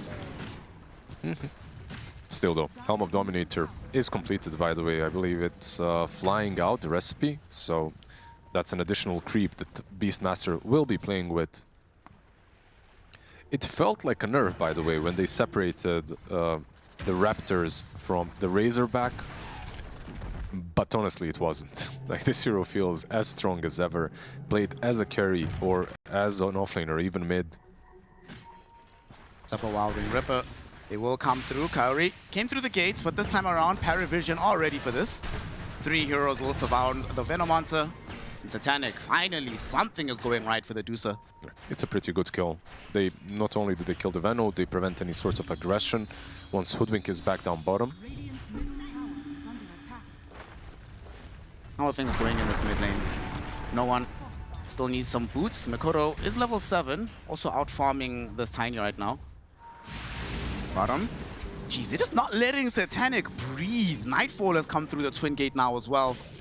They're gonna have to reforce the TP in with Triple S, but Focus Fire already expanded onto Ducalis. Ducalis will be the first one to die, but Nightstalker trying to at least get the catch onto this Wind Ranger, and indeed with the TP from Tiny as well, they ensure that Nightfall is punished for this move to the bottom lane. They're not done just yet. Toss forward from Tiny. Triple S is out of mana, however. So WS will be safe for now. Bushwhack holding back the Tiny. WS throws the Primal Roar out onto the Nightstalker. He doesn't die because the Sensor Conqueror got the stomp. But eventually, Triple S there with the Void. They find a Beastmaster kill. Some restabilization from the side of PariVision. Look, they killed Nightfall, they killed the Wind Ranger, and they get the Beastmaster in the end. This is massive. And this kind of an aggression sometimes can work, but sometimes it backfires heavily. And I feel like considering they were dominating all 3 lanes, mid lane was even, but considering they were dominating the side lanes, maybe this kind of a play was a little bit premature. Because it's like winning the lane hard and then going to the Wisdom Shrine to feed, right? That's how it felt, because they responded very nicely on PariVision with both the Night Stalker and with the Tiny. Well, they're not done. They're coming back right now. Shackle Shot lashes in onto the Rubik. 9 Class will certainly die. Medusa, can she TP out? No. Beautiful bushwhack from the trees. Mira holds down the Medusa. Kaori gets a double kill. And Aurora, it's all gas, no brakes. Fans of Jacob Part 2, it seems. Yeah, this time, it is a little bit different. There are no TPs, and you know that they don't have TPs. They just use them to support the Medusa first time, so the moves very solid. It's looking grim right now for PariVision. This is the kind of a Medusa game where you're kinda all-inning on the Medusa, and so far, Satanic is really not having a good time. No one starts the assault onto Mikoto, but the pushback on the cogs is not going to be there. Dodged by the phase shift, so Mikoto is all good. Yep, they need a blink on Night Stalker, right? Like, before these kind of moves happen, you can perhaps catch Puck with the lift into Crippling Fear, but everyone has to be in position. Mira. The Hoodwink doesn't have as easy options, unfortunately. So the Hoodwink will end up going down. Quickly killed off. Very necessary kill. It gives some gold towards Triple S as he builds towards that Blink Dagger. He had a couple of really good Night Stalker games where he absolutely snowballed out of control. This time around, a much more difficult of a job to do. Harder laning stage, harder first night. He still did get 2 assists and a kill in the first night, so still pretty good. Aurora intent on playing as a team right now. They'll bring the Beastmaster towards middle, ensure that they have further pressure onto this tier 3 tower. Or tier 1 tower, excuse me. 3 heroes around it should die with the Siege Wagon right behind. Not much that Tiny can do about this. Still doesn't have his own Blink Dagger. The snowballing more or less commenced. The one thing that they haven't really been doing top lane. Triple S, not this again. Does manage to dodge the Sharpshooter. But can't do too much about the Nightfall Focus Fire. Meantime, back towards middle. Noxious Plague was thrown in onto Ducalis, being slowed down. Mikoto with the Haste Rune should be able to chase him down, but it's unnecessary. WS gets him with the Wild Axes. Yeah, no one wasn't really close enough to get that deny. Even with the Gale being applied, he couldn't really get there. Yeah, I was going to say that they aren't really making any stacks for the Beast, and that because of that, maybe his Helm of Overlord will be a little bit slower, but if they're going to take every objective and a couple of kills, he doesn't have to go to this triangle. Like, he can just continue pressuring, playing the map. Mid lane, they might be able to punish here onto Mikoto and they get him. Nicely done by no one. It's a pretty big kill. Gets him very close to the Blink Dagger. Oh, absolutely. Orb stolen by Rubik. Just a lot of damage. Rubik has always been one of these great versus Puck heroes. Mira. Carlos gets the hook shot out, pushes this Hoodwink towards no one. It's a double kill now for no one. Dude, this game is crazy. We're 12 minutes in and we have 19 kills. Yeah, there's a 5k turned into 4k lead now. It's somewhere around that ballpark on Aurora, but okay, they're still managing to get a couple of kills on the other side. This might not be over yet. 9class has a puck coming towards him. Doesn't want to drop the Dream Coil just yet. They did have the Beastmaster there. If Ducalis didn't get those cogs out, we could have had the roll into the Dream Coil there, but just going to back off and farm instead. They were securing the rune as well for Puck. He's got the Arcane rune. Witchblade is very close for him. And he is, what, 100 gold away from Dominator. So 13-minute Dominator, right? Yeah. Overlord, that is, of course. Yeah, actually, pre-13-minute Overlord, even faster. Yo, we need a check on how fast that is, like, relative to the average. That's actually pretty crazy. It's super high. Like, it's super fast when it comes to at least the averages of the tournament. I feel like it's top 3 Overlords at least. We don't really see Beastmaster on offlane all too much. A couple of games here and there. And what we're all going to see now, though, is a Blink Dagger reveal, because no one is smoked up with the boys. They will find Mira and WS. They got the lift on the Beastmaster, pushing him in towards the Ducalis. Primal Roar will buy some space, but he has a hook shot. Going back towards WS, do they have the damage to finish off this beast? He's still standing his ground, still alive. They kill Tiny, they kill Rubik, they kill the Clockwork. Aurora were ready, the Beastmaster. Even though he dies, it's a trade that is well worth it. Now Mikoto, he might even want some more as he sees Triple S. Can't catch up to him. It's nighttime, so the vision advantage is there for the Night Stalker. I think the smoke and everything, the plan was good, but the execution wasn't really all there. The Avalanche didn't connect, right? I think the Avalanche, actually the damage wasn't there on the Beastmaster at all, the initial one. So it kind of allows him and gives him enough breathing room to use the ulti, to get away, to bait them even deeper. And also the tier 2, of course, the only outpost for the Night Stalker to TP in. He TPs in, uses ulti, but still isn't fast enough to connect. Look at the Avalanche. I wonder if... They just got together. It's like, if they go on me, we kill them all, no? Kinda. Okay. Kaori understands his hero. It's Noxious Plague bouncing around. A lot of damage dealt by him in that fight. Venomancer is one of those... It's not really a specialist hero mid lane. Okay, Focus Fire, Shackle Shot with the Sharpshooter as well onto Satanic. WS will also show himself here and utilizing the creep to make the kill happen on the Medusa. That Prowler Shaman still chasing, trying to get more vision on these heroes. They get a Bushwhack out onto no one, but the rest of the heroes aren't there because Mikoto is zoning back 9class into the base. Avalanche toss, no one! Finds the assassination onto Mira at the very least. He's finding all these backline assassinations on the Tiny. Oh, but they saw him now. They see him. He's being slowed down. Kaori hit him with the Essence Distiller. They have the vision. Nightfall doesn't have much mana, but still does have the Wind Run. Primal Roar comes out on the Beastmaster. They will definitely be able to kill this Tiny. They were thinking about going Puck in the mid lane, but 20 seconds without Dark Ascension, so he couldn't really get on top of him over the cliff.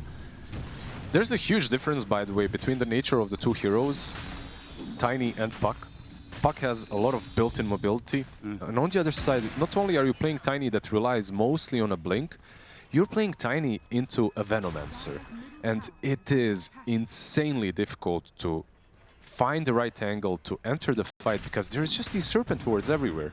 That's what Kaori said. If they go on me, they probably die. Triple S. What did he buy, actually? Where did all his gold go? Did it go anywhere? Did he have gold? He's got 65 last hits. Okay, he's got something coming on the courier. Okay, it's a Midas. There we go. There we go. That's where the gold went. Yeah, the gloves and the Midas that's pretty much it. I mean, I get it. Like, considering how the game started, recovery Midas is perhaps the play. Of course, it does delay the Blink Dagger even further. It's not the worst item on Night Stalker, as you can get some extra attack speed going as well, of course. No one looking for the shard. What's also kind of scary is all the time, throughout all the skirmishing, Nightfall hasn't shown up to the last two of them, so he's just been farming away. Already has the Mjolnir finished, top of the net worth, looking towards getting the Hurricane Pike. And just farming in the Radiant Triangle right now, so depriving Medusa of places where she can accelerate. And that's pretty much the main spot for Medusa to farm in, right? Because you can farm the Ancients, you can farm the medium camp. So depriving those two spots from her is already a pretty good swing in gold for your carry. But it's not only the end-all be-all carry on the side of Aurora. Nightfall definitely is the hard carry of the team, but you have Beast and Puck.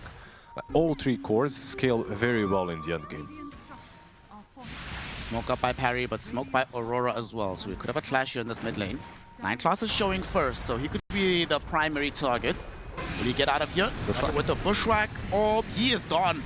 They try to go in with no one, but unfortunately he's going to find himself getting Primal rolled up. Triple S trying to buy some space and time to get him out of here, but it's not enough. Kaori put in too much dot damage. This Tiny will die. They brought back on Rubik, hoping to re-engage, but Aurora, they get the kills and leave. It was a nice Avatos combo from the Tiny. It wasn't that bad, but whenever he initiates, he puts himself completely out of position. He's vulnerable. They catch him. Any dot that is applied to him, it's very hard to get away after, even with the Medusa cover. But they are buying time. The idea definitely is there for PVISION, the Midas on the Night Stalker, right? Like, this is the sort of a game. They know that they're just cooked in the laning stage, right? Like, it didn't really go that well, so gotta get the Midas, gotta go for the late game. Kaori will port bottom. The team wants to continue the aggression. There's an observer ward though that sees both sides actually. Radiant scouts Dire, Dire side scouting Radiant. Good wards on both sides. Nightfall prepared to just run up. He gets the shackle shot out onto the Clockwork. Oh no. Clockwork had no idea that was coming. He ends up dead immediately. That was probably fortunate because it could have latched to 9class as well. He was right behind, but it connected onto a tree instead. And this is basically rush for you. Clockwork is dead, 10 seconds without him. Like, even if he was alive, I feel like they could still threaten the pit. They have Helm of Overlord, one or the other, Aghanims or Overlord, you go into the pit. We've been talking about this in the previous Beastmaster games as well. There is a rocket on the other side though, so they will know. Nightfall. Gonna get jumped on by no one. Avatos is there, and whew, they blow him up. In the meantime, Makoto, MWS and Mira going on to 9class, and they are able to assassinate the Rubik. It's a 1-1 trade, and it does interrupt the Roshan a little bit for now. Can they... Are they actually going to go into this, even without the Wind Ranger, okay? They just picked up the Blink Dagger on Triple S. Oh, beautiful silence, but unfortunately WS still finds the Primal Roll. Makoto on the other side with an amplified damage rune. That's a big deal because he just picked up the Blink. Imagine if he got out and they could re-engage with the Blink Dagger instead. They do delay Rush, at least. And even just delaying it, you're not only delaying Roshan, you're delaying Rosh and subsequent pushes, right? And you're playing with Medusa, so you could see that Satanic wasn't even joining, he wasn't even next to the pit, he was just farming him out, pushing top lane. So all of this, what they're doing, means stall. Just stall, stall, stall. Get to at least the butterfly stage of Medusa. Once you get that item, maybe a teamfight is actually possible. You saw how fast they could eliminate Wind Ranger. And the same can be said for Puck. I feel like both of these heroes, they fall very quickly to the Blink Dagger from Night Stalker and the Blink Dagger from Tiny. Instead of taking Roche, the next objective they'll go for is going to be this Tormentor. By the way, I went to check this timing on the Overlord. Second fastest dispatch. Just kind of crazy. The WS, him and the boys, they get a shot, a Hunter's Boomerang. A very nice shot to have in a game like this. It was between him and the Venomancer, right? So a much better shard on the Hoodwink. Venom's shard is also okay, but nothing crazy. 9k gold lead for Aurora. But they do have the blink on Triple S. He's building into a BKB. Satanic slowly but surely getting there on having this butterfly available. Already has the Ego Song in the inventory. You know what? Like, if they can slow this game out, I do see a way back in. Like, you're 9k, but it's a Medusa game. 9k behind isn't really insurmountable. Like, it's a lead that you can play around, especially when the couple of items arrive on the Medusa. I would say not only because of the nature of the Medusa draft, but because of the nature of Aurora's draft. If you look at their cores, extremely squish-squish cores, Puck and the Wind Ranger, right? And no saves on their side. Like, your only save is actually like an offensive roar to stop the target from dying. like a roar on a Night Stalker that is going on a puck. You don't have any hero with disruption roar. WS gets the roar out, but Nightclass isn't dead just yet. Finally will die. No one went in, ate some spells from Kaori, already at half HP. There is going to be Triple S though, coming through to try and bail them out. But Ducalis, his hook shot, unfortunately put Triple S in an awkward position, who now gets bushwhacked into the corner, ticked down by Kaori, and killed off by Makoto. Yep. This combination of heroes is supposed to work a little bit differently. Night Stalker and Clock, when they go on a target, usually this is a very good combo. They have a lot of innate synergy, like Crippling Fear in area of effect and then cogs around so that the target can't even move. Unfortunately, I think he hit a boar or just a casual melee creep. He hit something, but he didn't connect on a hero. Oh, that'll result in them losing a tier 2 tower middle. It's a very peculiar build, by the way, on Clock. And it's very popular, by the way. When you see this, at first, you're like, what the hell is going on? There's a blink clockwork. But in high-level pubs, like this is becoming a thing. Like a lot of clockworks are opting to go for it. Just blink in, use cogs, because you can now walk over them. It gives you enough time to maybe a cog a target and just walk away. You don't have to use the hook. Or if you don't have a hook, you can actually initiate. Bottom lane, speaking of initiation, Makoto will do so onto No One. There's Mira as well with the bushwhack sharpshooter. No One will buy some time with his heals, but knows his life is forfeit. Killing spree for the Makoto puck. Yep, 13k lead, still buying time, of course, on PVISION. What's the Medusa check like? Butterfly, it's coming.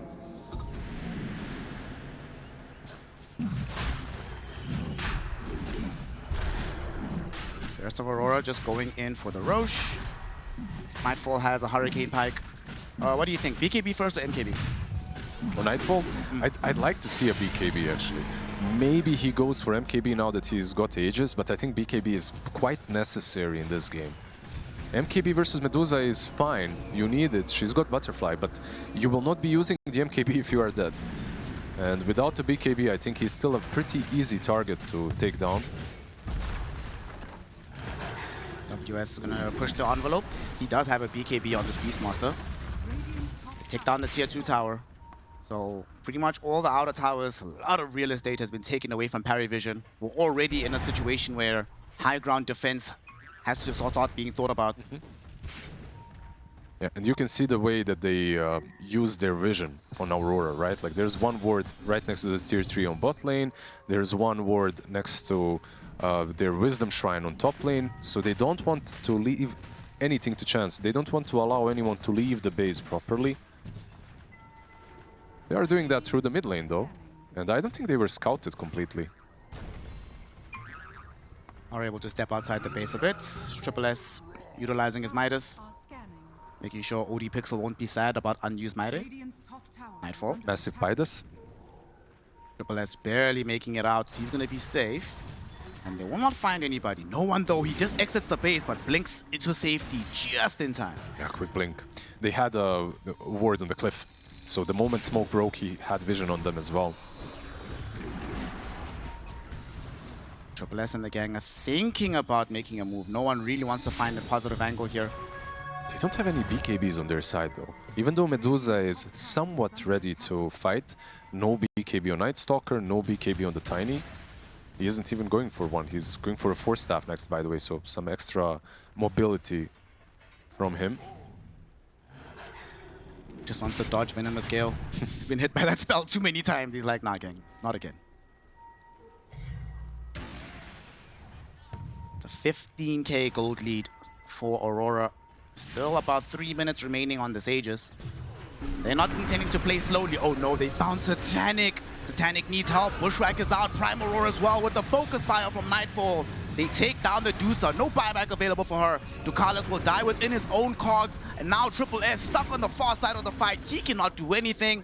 Right behind him was No One, who also got shackled again. The counter synergy. I believe Clockwork blinked in, cogged, and just cogged his own heroes there. It happened twice. They were sitting ducks. This was a disastrous fight for PVISION. Exactly where you don't want to take the fight. Outside of your base, on the doorstep. with a Beastmaster and a Wind Ranger, who are very happy to come up this hill. Mikoto going forward, they find 9 class, they hit him with the bushwhack, they bring him down. Go GG, boys. Go. Oh, wow. Mira is so confident about how this game is going. He's instructing the opponent, guys, just call GG, because honestly, I don't disagree with him. How on earth do you stop this? You still have Medusa. I feel like it's one of those heroes where a team is never going to GG out until the last bell. Until the throne falls, you're sticking through. Like, you have ways of dealing with megas, you have ways of scaling, and it's a Satanic Medusa, so okay. Mira, he wanted the GG, but he's not going to get it. Speaking of Mira, by the way, has a halberd queued up. Like, halberd is... I know Eternal Shroud has been removed, but halberd is more dead than Eternal Shroud, it feels like. Yeah. It'll still be fun to see. Satanic playing the Versace hero, but this is not Gucci for him. He's gonna get shackle shotted. Fire, focus fire will be there. There will at least be a hook shot from Ducalis to interrupt proceedings, and Triple S goes in, crippling fear. They find the silence on the Wind Ranger. They take life number 1, but it will cost the life of the Night Stalker. Buys back instantly alongside Ducalis. Avalanche toss onto Nightfall. Nightfall! He dies without being able to activate the BKB. Now Triple S has space to rush forward to look towards Mira. Couldn't kill him off just yet though. The rest of Aurora, they just want to run, but no one doesn't want to allow it. The Avalanche, wait, what the hell was that? Forced off during tosses, changes the trajectory of the Venomancer. It won't matter in the end. He gets used up and killed off by 9 claws. They get another kill. And even though it did cost them a couple of buybacks, this is the kind of a defense that you really want when playing Medusa. But Wink, oh, he doesn't get over. Almost got bounced back by the sharpshooter. Unfortunately, Triple S can traverse these cliffs, easily find him. Ducalis will steal the kill, but it's okay. He tried to. Like, he was the sharpshooter to get over the cliff. But it wasn't, like, the angle wasn't really there, or the cliff was a bit too fat for it to happen. But kudos to the Clockwork. That last fight around the Defender's Gate, just beautiful blink into the backlines to cog the Wind Ranger completely out of the position. The main reason why they managed to kill her twice, right? Like, she got cogged over the gate. That was his apology hookshot to make up for the previous fight. He's like, guys, my bad. Don't worry, I can still really play Dota. The lift back as well, of course. This one was just a beauty. And how do you get away? Like, you're right next to the gate. You're crippling feared as well by the Night Stalker. Just a perfect position to have this teamfight for PVISION, unlike the previous one. That will certainly buy some space and time. And Medusa did not die. That's the most important part about that fight. They got the Ancient Granite Golem, by the way, on Beastmaster, but I swear this is one of those lineup where the 16%, it's 16, right? 16%, 18 actually at this point, 18% max HP. It doesn't really feel like all that great, considering the heroes. It's something at least, of course. It does make them a little bit tankier. Oh, he actually did end up going back for the Diffusal Blade on the Wind Ranger. Okay. So at start, it's the BKB, the Mjolnir, the Hurricane Pike. He didn't go for MKB though. I guess you do have Mjolnir, right? So it's something already. You have some True Strike. Zanik is actually going to be the one that builds MKB first. He's queuing it up right now. Despite how far behind they are, there was only one lane of barracks that was taken. So there's still a lot of available farm for this Medusa to really start to stack herself up. They have to be careful though. A couple of these heroes did use buybacks. They've been already slowed down quite a bit when it comes to their itemization. Your Night Stalker is still pretty much sitting on only a Blink Dagger. That's it. Blink Dagger Midas doesn't have a BKB yet. The only buyback in the game is sitting on this Tiny. No one can perhaps afford to die. I actually really like his Aghanim's queue up. It's not a great Aghanim Scepter overall, currently, but it gives him like another way of playing this game, considering there's a Venomancer on the other side. With the Aghanims, maybe when the high ground defense comes, like he can just sit in the trees and use volley on them. He doesn't have to actually super commit in the backlines. And in the event that Ducalis finds multiple heroes inside the hookshot cogs, that's a lot of damage in a concentrated area. Nightfall shoving out this bottom wave. There will be a Tormy to go and collect again. So another shard on the card for Aurora. They know about this from PVISION, but unlikely that they're going to sweep over to try and fight this. Defending it is not possible, but just having info that everyone is around the Tormentor will allow Medusa to breathe easier, leave the security of the high ground, hit a couple of creeps around. Seems like Gaben is smiling upon PVISION. Roshan is going to be fairly late, giving them a little bit more time to get their next round of items. They should have the BKB finished by then, on the Night Stalker at the very least. He's the only one really queuing it up even on their side, right?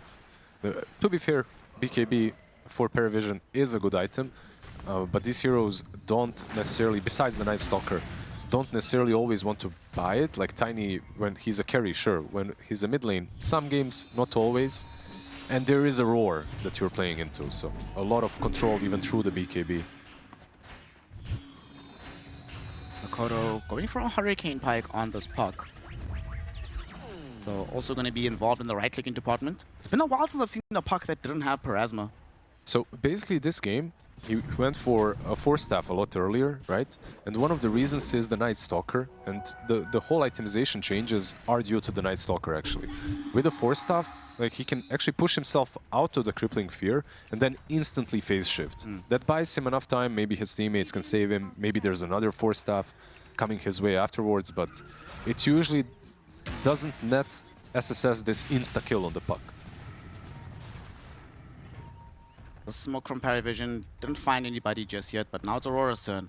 Both squads understand the importance of the upcoming Roshan,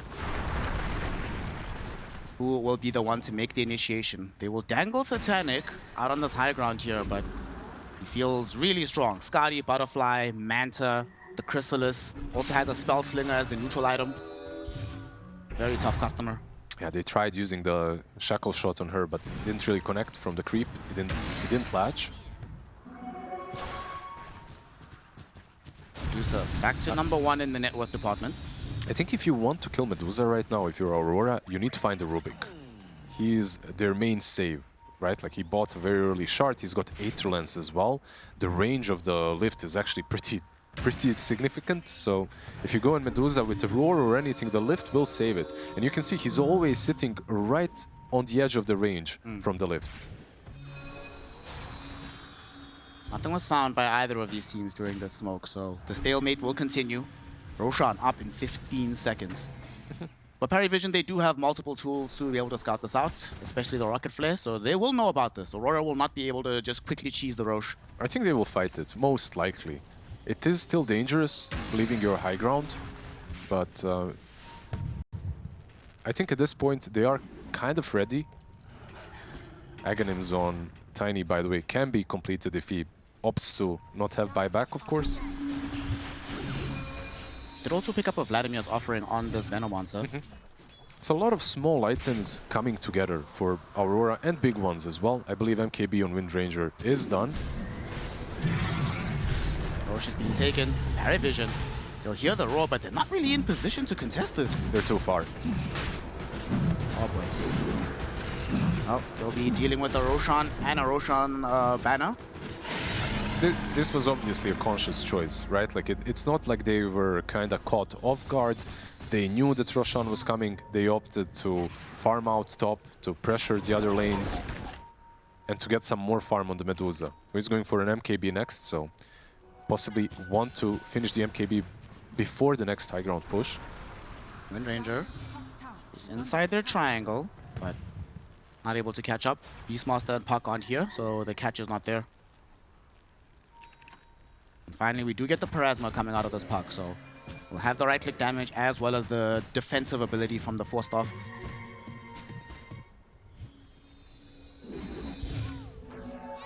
Have you felt the impact of this halberd yet? I mean, he hasn't used it, I believe, not even once. It just got completed. We'll see how it works on Medusa. There's like a pretty cool combo as well from PVISION, by the way. That's the Stone Gaze with 3 volume. Ah, the bonus physical damage. The bonus physical damage, exactly. So if they manage to like have this perfect high ground defense where cogs are choking them out in one spot with the Stone Gaze, like it's a lot of, it's like 67, 70%, 67 exactly. all memes aside, that's the bonus physical damage that you're getting from Stone Gaze. I don't know how they came up with the exact number. Aurora now in siege mode, shoving in all of these waves. I mean, Satanic is like, I guess you want me to just farm for free, I'll just hang out here on the high ground, you know? Going towards a Daedalus on this Medusa. How do you enter this base on the side of Aurora? It's never easy. Like, whenever you're playing versus Medusa, this is one of those age-old questions. Like, how do you break high ground versus a Medusa? You need a hero that can initiate properly, but you're not playing only versus Medusa. It's the same when you're playing versus Medusa Oracle, Medusa Shadow Demon. In this case, Medusa Rubik. You cannot... You know that the Medusa will be frontlining, but you cannot initiate on her.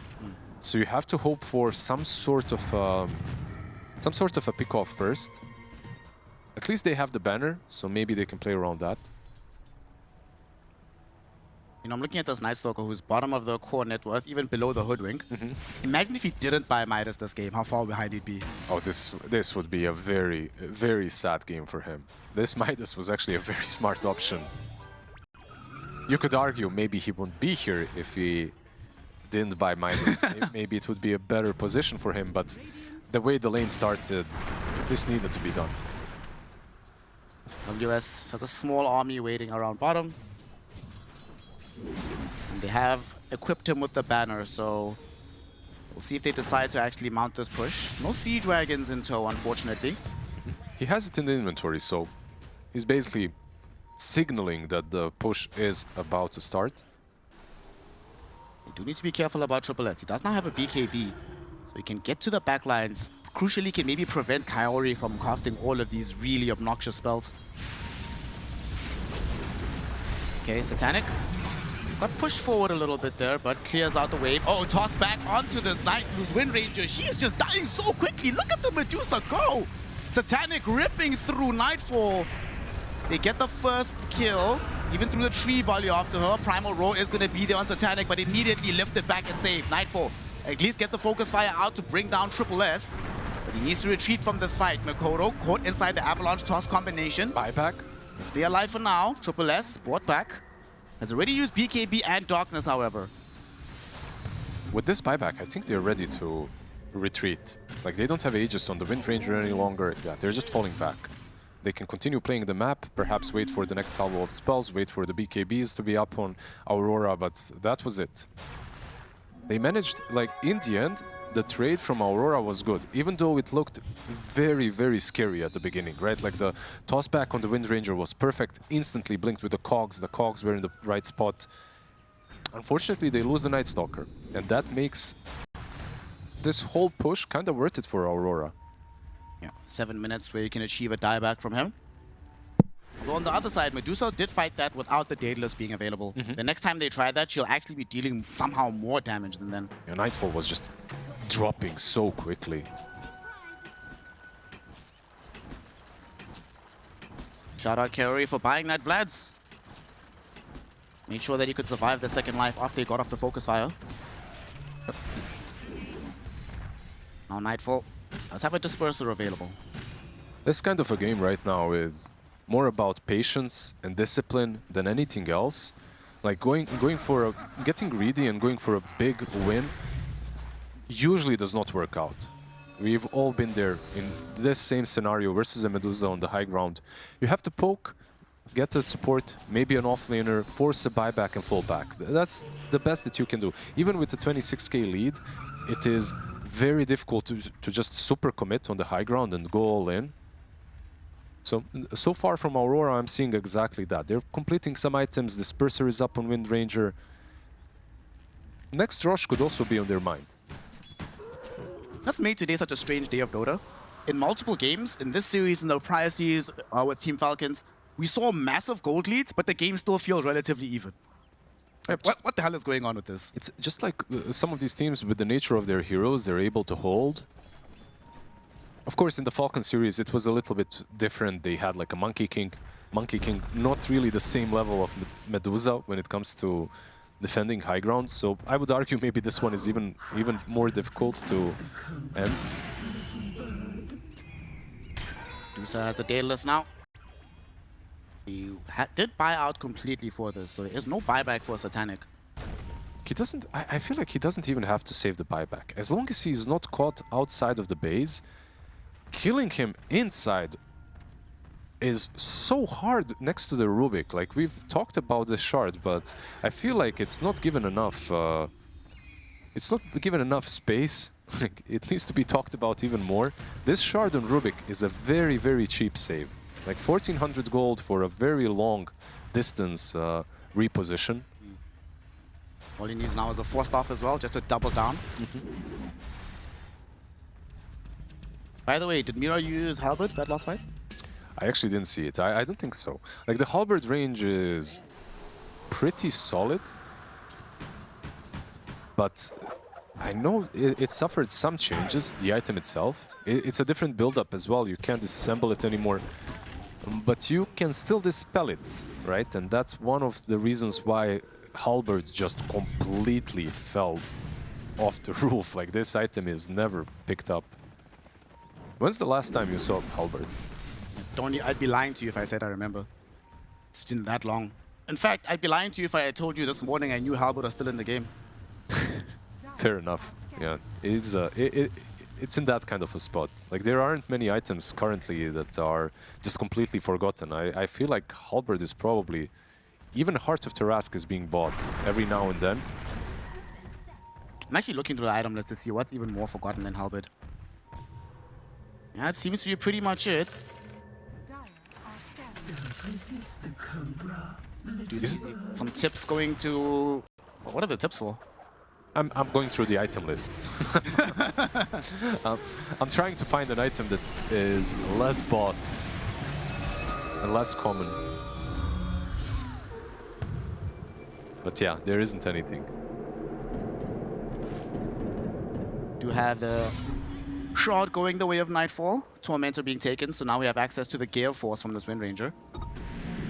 32k lead, 44 minutes in. Roche still down for another 2 minutes. Long spawn, which does kind of benefit the Night Stalker being able to get his buyback. Used ult. No ult on the Night Stalker. Of the darkness.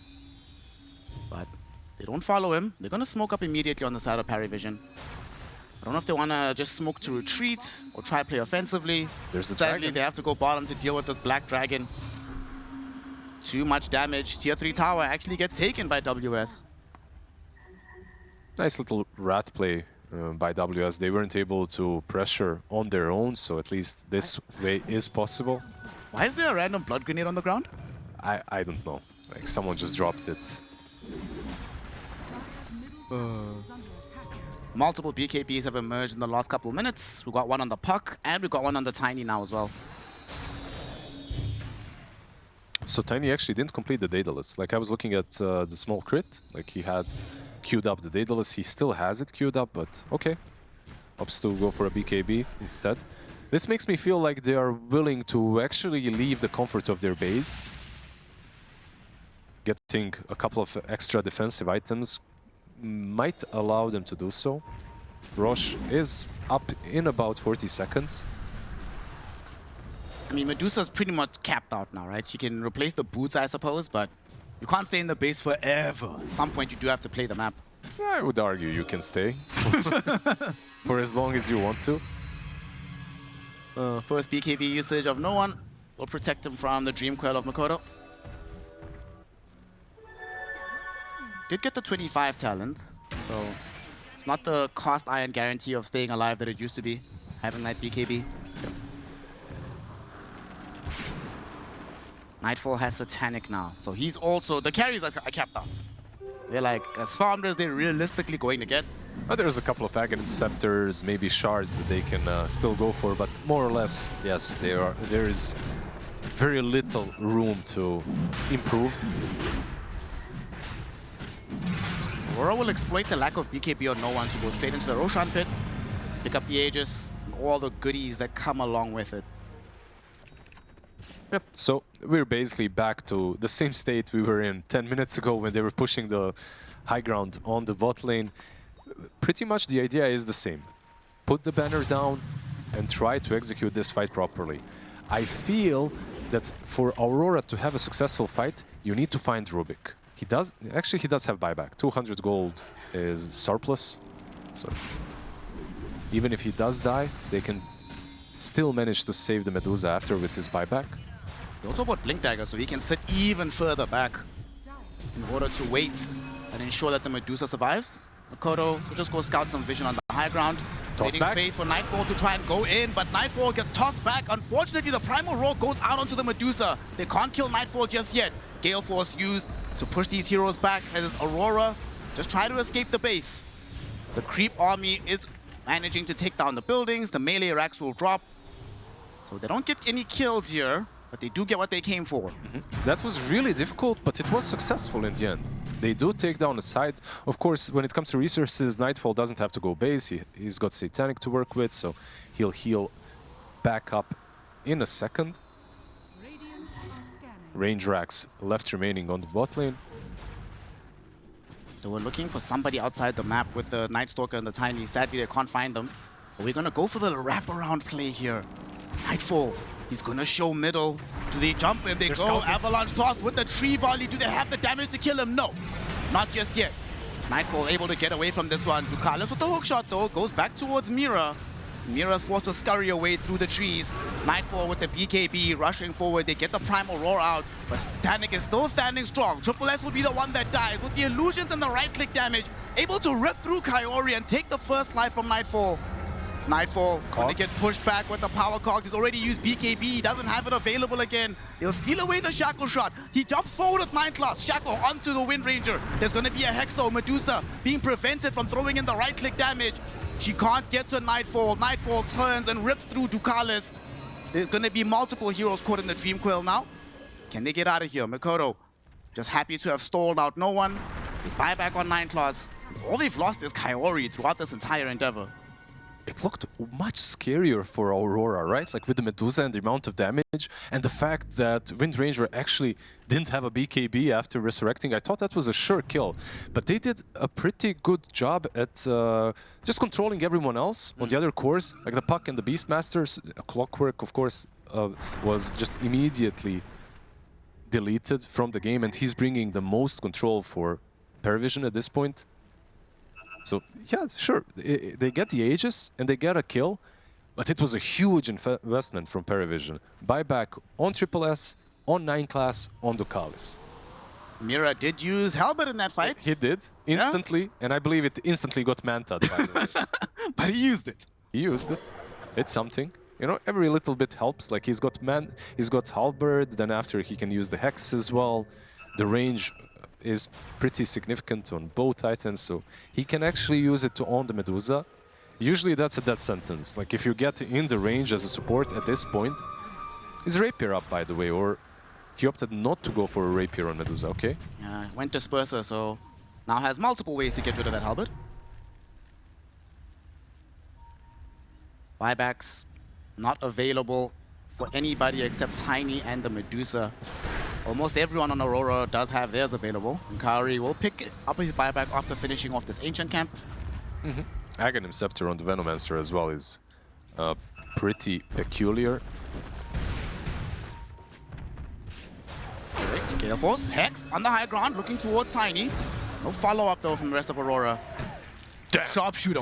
Wow, that's a lot of damage. Actually, wait, he's ticking so low.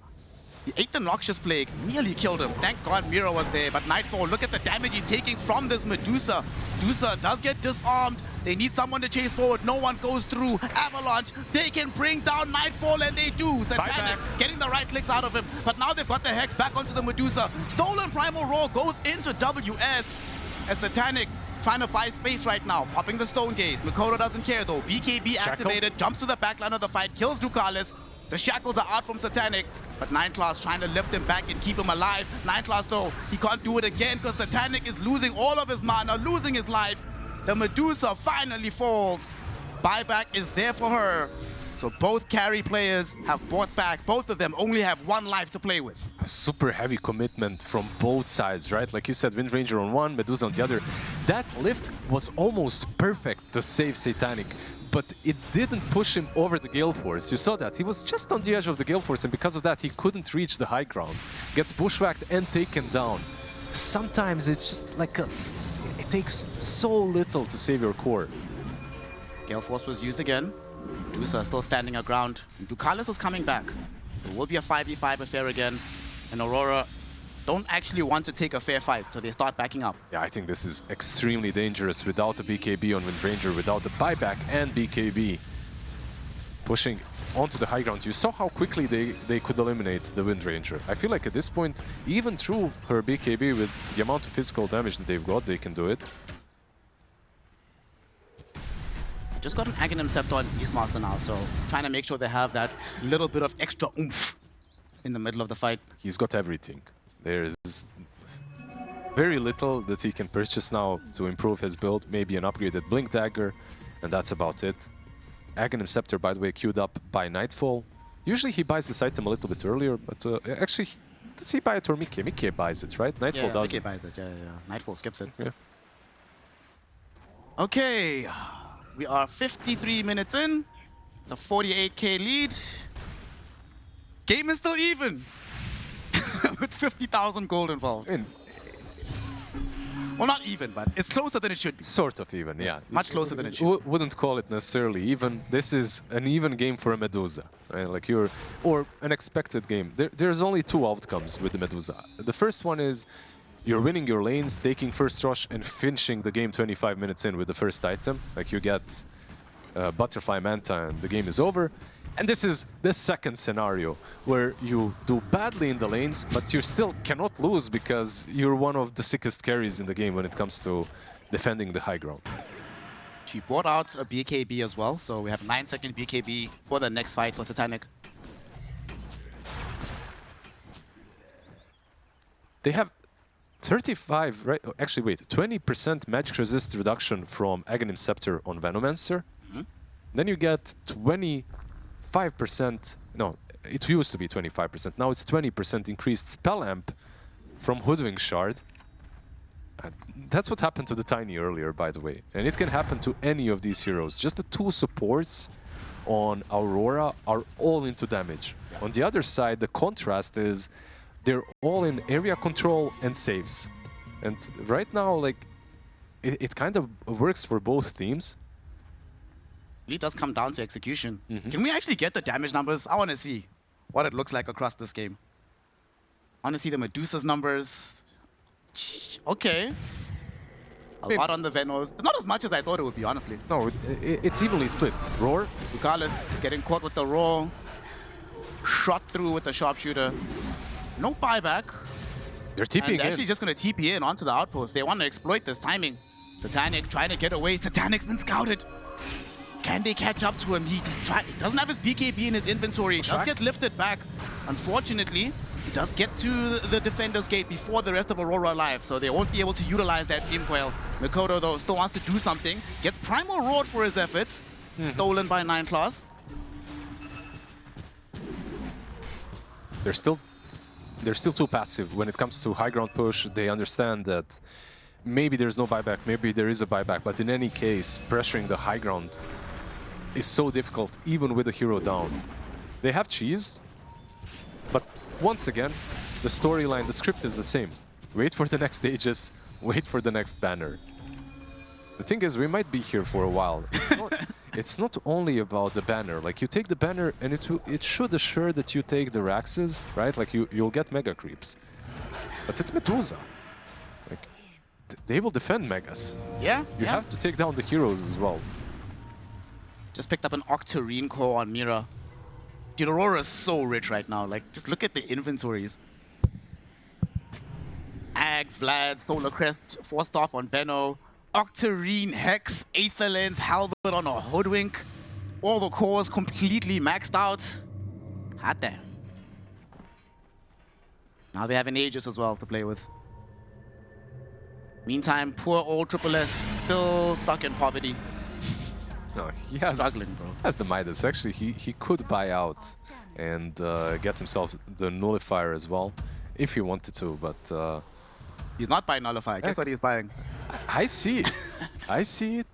Actually, he's buying a Halberd. Oh, man. The return of Halberd Gaming. Who knew that you might get 2 of them in the same game?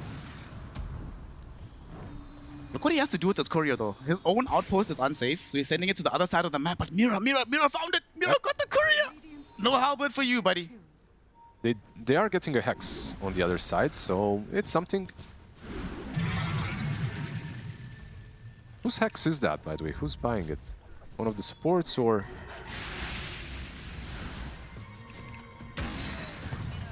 I don't know. X. Okay. Onto Satanic. Bushwhack won't connect. Banner has been dropped down.